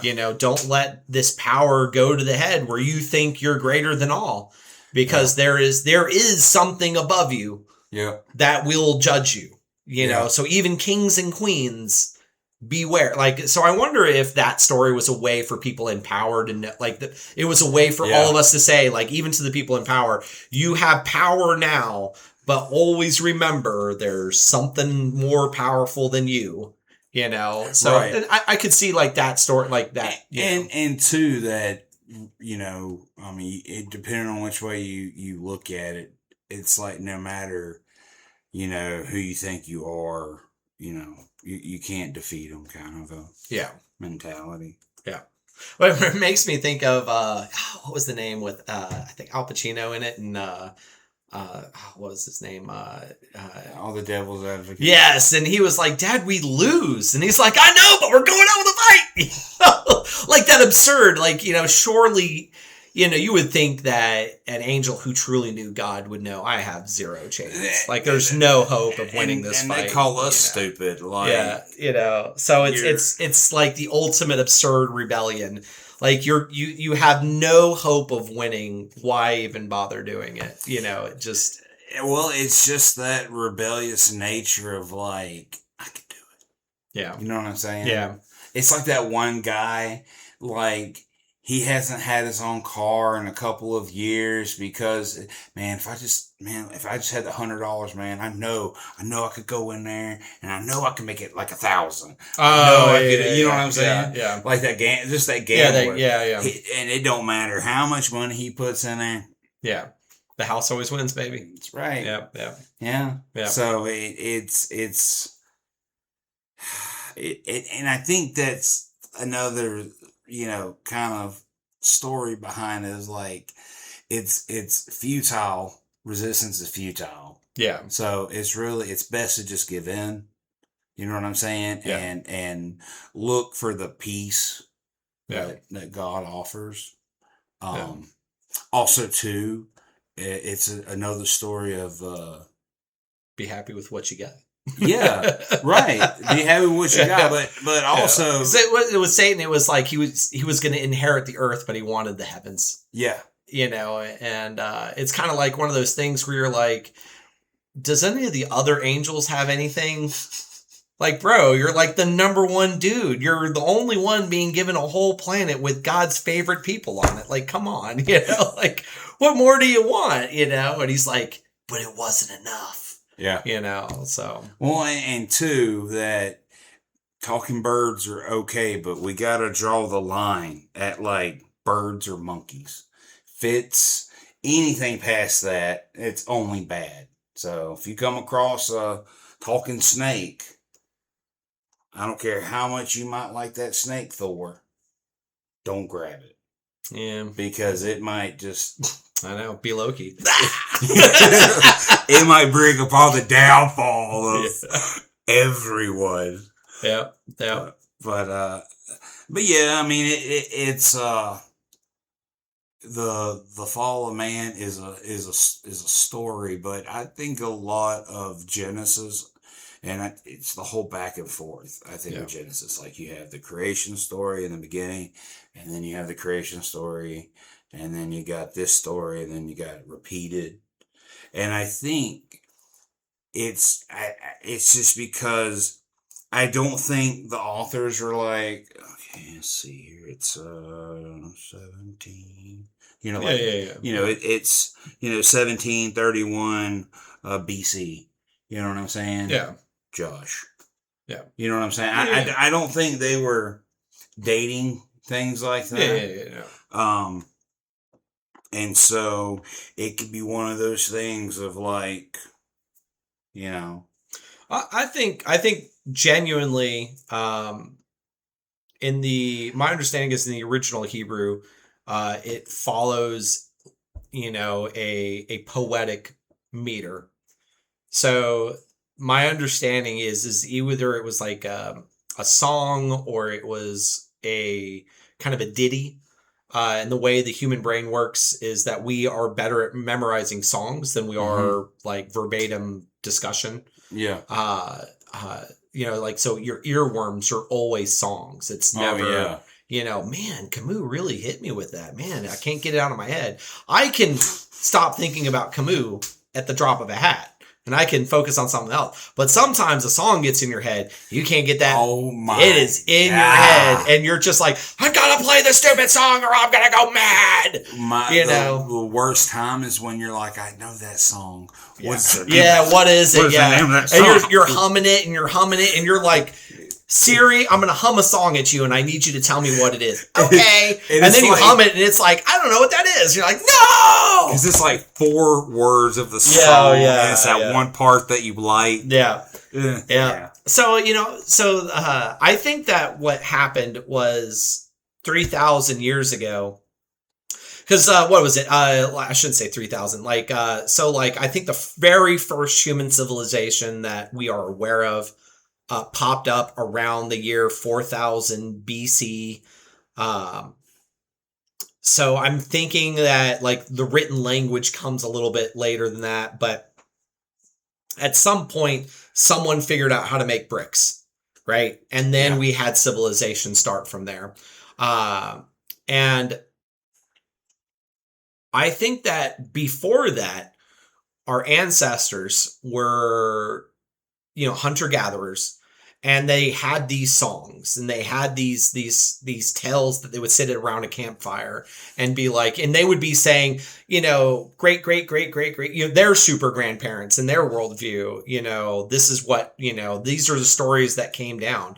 Like when I read the flood narrative, I think that there is some truth to the flood narrative. I think that they did experience a flood that was they didn't know any, like when it got put pen to paper, it was, they had this story about a flood and it helped them always look at rivers and being like, is it going to be the flood? What's going on? And then storms, especially for, illiterate, hunter tribe, thunder is, terrifying. And so to relieve, there's the rainbow, so I think that, again, I'm not insulting our super grandparents. I'm just saying I think that the reason why we have this is that we have songs that existed before the written word was invented. And then the written word came in and they were like, oh, well, our tribe, because it's not just the 12 disciples, it's also the 12 tribes of, Judea, or the 13. I can't remember if it's 12 or 13. Sorry. But either way, they were all tribes. And we talk about like, where does the first creation myth come from? Where does the second one come from? Well, there was the North and South Kingdom. Two tribes were in the north, the others were in the south, and then the Assyrians came down and knocked the northern tribe back down. They reemerged, and so then they're like, "Well, I have this creation myth, but I have this creation myth. Which one's right? I don't know. Let's use them both, So let's kind of blend them together, But because it would be blasphemy to say, no, no, no, yours is wrong. Like they're still the same people. They just. So that's like a way that I wonder how when we're looking at these stories, if it's just a blending, if there is, because we've seen some stories in here or some lines where it seems to come from an older source that then is getting, retroactively fixed by an earlier source, and I think that gives us clues that I don't think that one group of people sat down and created Genesis. I think that they had these mixtures of stories that came from them from an era that they don't even remember, but they still have these stories, and that it just got to a point where they're like, we should write this down because we know how to make letters now. And they then went through a series of, okay, that makes sense. Okay, let's put that down because that makes sense. Or I think that's kind of crazy. We're going to say that's apocrypha and put that over here, like, as it doesn't seem to gel well with what we've got going on. And I think that's how, through that shifting and through that transition from oral storytelling to the written word, we've landed on what we have today. That's my interpretation. I think that's how we're getting these, the words of our super grandparents.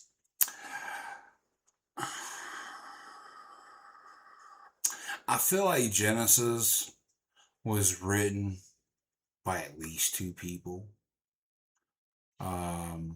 Just because of the creation story. One says man. Me and my dad had this talk. It's like, well, it says man, but then he said he created Adam. Well, what wouldn't it have said God created Adam? Yeah. You get what I'm saying? Yeah. And now I know some people be like, well, that's very, minor, but the Bible is very much like a movie. Everything that's in there is in there for a reason, right? Yeah. Whether it's because King James was trying to get Christians together and he wanted them to have one cohesive, easier to understand Bible. Because there is books missing. I mean, it's yeah. There's yes, there are sources that we know exist because they're being quoted by early church fathers. So we know that there's even another gospel out there that we don't know. Somebody's quoting it and we're like, that's not in any of the gospels we know of. So we're like, that must mean there's another gospel out there that we haven't discovered yet. And then there's, in the Old Testament, there's references to sources that they're like, this seems a little out of place. We're thinking he's talking about, there must be another source that that seems to be lost in time. Well, okay, so there's two big differences, pretty stark differences between the Old Testament and New Testament, right? Yeah. New Testament, people have normal lives, 70, 80 years, right? Yeah. But with the Old Testament, people are living hundreds of years. Yeah. It's a long time. Yeah. And not write anything but like one book. Yeah. You know what I'm saying? Yeah. So I don't believe that Adam and Eve didn't write anything. I can understand that you don't want that, the church, which I mean, they had Ruth in there. So I don't, yeah. Anyway, it's one of those things of like, whatever, but had to be. I mean, Yeah. Adam had to have. I mean, the man walked with God. Yeah. You know what I'm saying? Yeah. Like, he had intimate knowledge of God, and he was in a very close relationship with God. So I just think it's awful weird. And one good thing about talking to you is you're not gonna when I say something to you that's not of Christian normality, you're not gonna go, yeah, blasphemy. Yeah. Because it's like, again, go find your local atheist, start having a book, start having a Bible meeting. Because if two people are going to understand, even though there's from stark differences, if two different people are going to understand each other, it's that everybody thinks that atheists are stupid. Don't know why. Yeah. We're ignoring the obvious truth. Right. And there's a lot of, some of the smartest people were atheists. So, just as most people think Christians are stupid. And in the other camp. Yeah. Yeah. Right. And I mean, there's some Christians that think there's some Christians that, I was, like I come from a more Catholic tradition, and when I say that, people are like, "Oh, you're an atheist. That makes sense." I'm like, what is that supposed to mean? But Mary just wasn't. I get the kicking it for you. I get the like the Protestant Catholic divide, and and I'm always like, if you say, Catholics are a bunch of idol worshipers or Mary worshipers, and I'm like, actually, for Catholics, it's veneration. It's not worship. But I would say, here's the thing. Before you start casting aspersions on Catholics, go sit down with one and just say, hey, look, I don't understand this Mary stuff. Can you please just explain to me? Because the only person that we should be praying to is Jesus. And I need you to help me understand why you guys think it's okay to be praying to Mary, or why do you think it's okay to, this saint worship and all these. And you could, I think that you could ask those questions. Yeah. And the thing is Catholics have answers that are there's better people to. Yeah. It's perfectly fine to say, but it's to me, it's always like, I never worshiped Mary. But a lot of it was like, before you go on patrol, you're just asking Saint Michael for courage, yes, I could, Jesus Christ, please fill my heart with courage. I could say that. Right. I could say, God, please fill my heart with courage. I could say that. Right. But I'm showing respect to Saint Michael, for his defeating of Satan, and just saying, Saint Michael, please fill my heart with courage. I need to be strong to walk with my Marines, and something horrible happened to them. Yeah. I need to be able to have the courage to go out there and patch them up, and put Humpty Dumpty back together again. Right. I cannot, I'm terrified of freezing. I don't want to freeze in that moment, because that man's life needs me to be courageous. So please just give me the strength. Right. So it's not that I don't worship Saint Michael, but I acknowledge his contribution, and I'm venerating his courage, and I'm hoping that I have the courage of Saint Michael in that moment. If I come face to face with Satan, I hope I have the courage of Saint Michael to stand in opposition.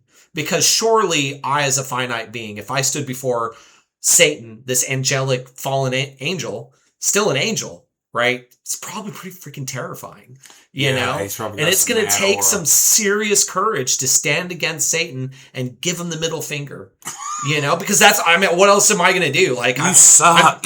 All I can do is just say, well, if I'm seeing you, I screwed up big time, and I'm hoping Jesus, please forgive me, And I'm gonna, that doesn't mean like I would fall on my knees and be like, praise Satan. I would be like, no, you're evil incarnate. I'm not standing for you. Like, I was wrong, but I'm still gonna fight you.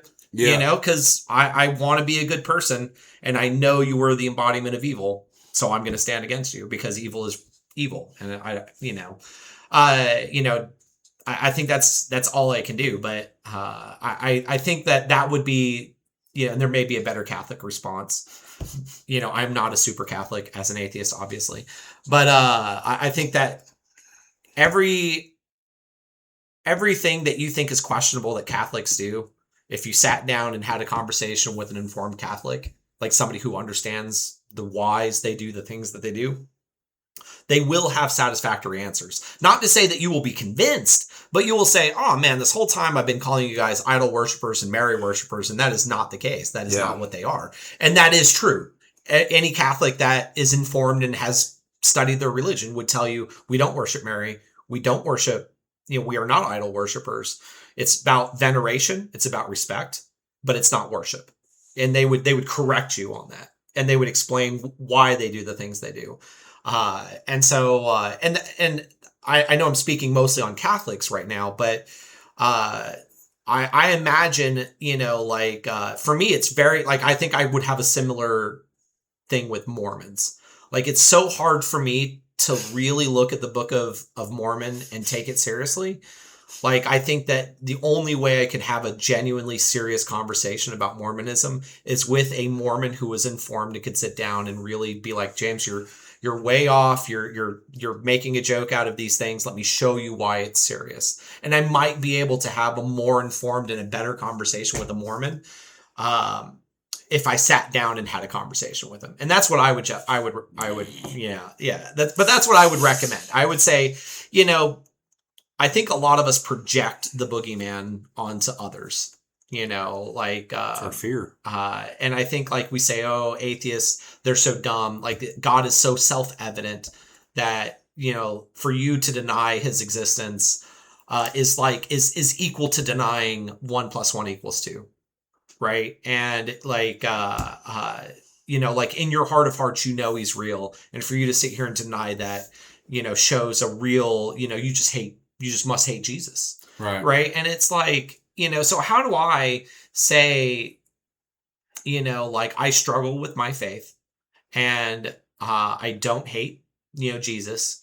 That, like, what you're describing is a straw man projected boogeyman. Mm-hmm. It's not who I really am. You can still believe in Jesus. You can still say, James, I think that there's compelling enough evidence, and there's, but, to sit here and say, James, I think you're an evil person, that you are intentionally, misleading yourself. I think that is a bit of a stretch. And I would just say, like, just have a little bit of grace for the other person across the table and say that they're presented with the same information and arguments you are. You're compelled one way, I'm compelled another way. Does that mean that I'm intentionally,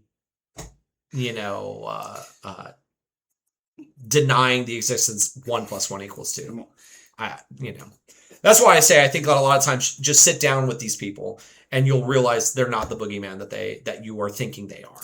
Well, I've never understood how, like, Christians just get so bent out of shape because y'all ain't picking up what we're putting down. You get what I'm saying? Yeah. And it's like, okay, the Great Commission is you're supposed to go out harvesting souls, pretty much. And to do that is you have to be able to talk to people. Because if you can't talk to somebody who you clearly don't see eye to eye with things, screaming at them that they're going to hell probably isn't going to help.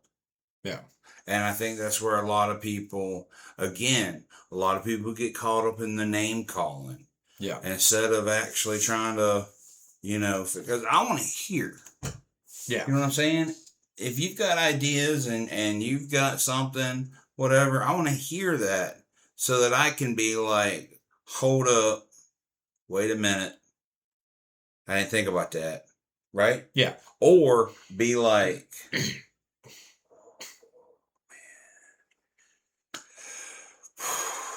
we got a lot to unpack here. Yeah. You know what I'm saying? Yeah. So. Yeah. No, and I think that, again, Hegelian synthesis, right? I think that, no matter what, when we sit down and we share our life stories, we get to know one another, I think greater understanding will flow, and I think that you know, we'll be able to, that mindfulness that we see in Genesis 4, right? Mm-hmm. Yeah. That just saying, like, be mindful, like, and, I think that we just need to remember the humanity of the person that we're talking to. Just say, hey, man, I hear you. Stuff's not easy. You know, the stuff that I believe requires a leap. The stuff you believe requires a leap. Yeah. I don't think that we're dealing with 1 + 1 = 2. I just don't. No. I think it's a little bit more complicated than that. And I don't think that, when you look at the world, we've got some people that really think like Hinduism is correct, and I mean, and, you know what I mean? Like you're sitting here, you're saying, there's some people like, that think everything has spirits in it, Yeah. And there's, look at Scientologists, whatever they believe, you know what I mean? So it's like, there's all these beliefs out there.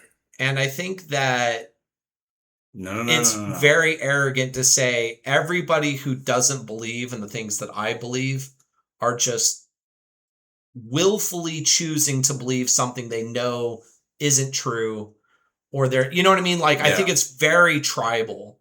I think it's you're just saying, and when you're putting everything on a scale from an outside observer, it's kind of like one of those things where, like, man, I mean, I don't want to be a dick, but there's a lot of like similarities, and you're trying to say that this scale here happens to be the correct scale and all these other ones are wrong. And I just, on face value, it's self-apparent. This, obviously, just looking at it, this is clearly the correct one. Yeah. I think that's an arrogance that I would caution against. I think sometimes you just have to, well, also too, you gotta have that humility of, I might be wrong. Yeah. Let's go back and look at it. You know what I'm saying? Yeah. We got our Bibles. I got my Bible. You've got your Bible. So, we can easily look back and check everything out, but it's having that humility. But you got to start from square one. You know what I'm saying? Like, okay, what, let's find something that we agree on. Right. Yeah. Yeah. You know what I'm saying? Let's build that foundation. And then let's kind of go from there. But instead of listening to people's ideas or trying to, build that bridge, they're just not willing to, Yeah. It's like right here, and it's like, well, go ahead. No, go ahead. And it's like, come on, man, just reach across the table. He'll meet you in the middle. Yeah. You know what I'm saying? And so, yeah,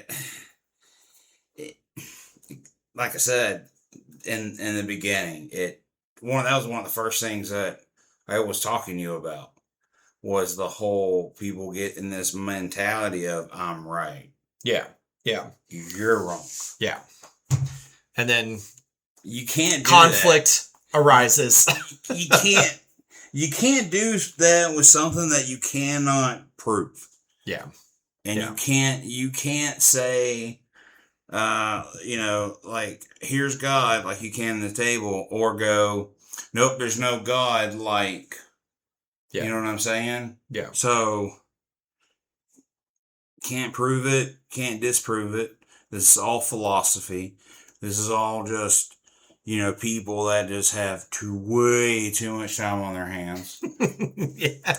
Because honestly, as the believer, like, it's so much easier just believe in God and believe in Jesus than to have to remember equations and Latin names, and then have to remember who discovered which species, and you know, and it's just like, I mean, that's cool, you know. Yeah.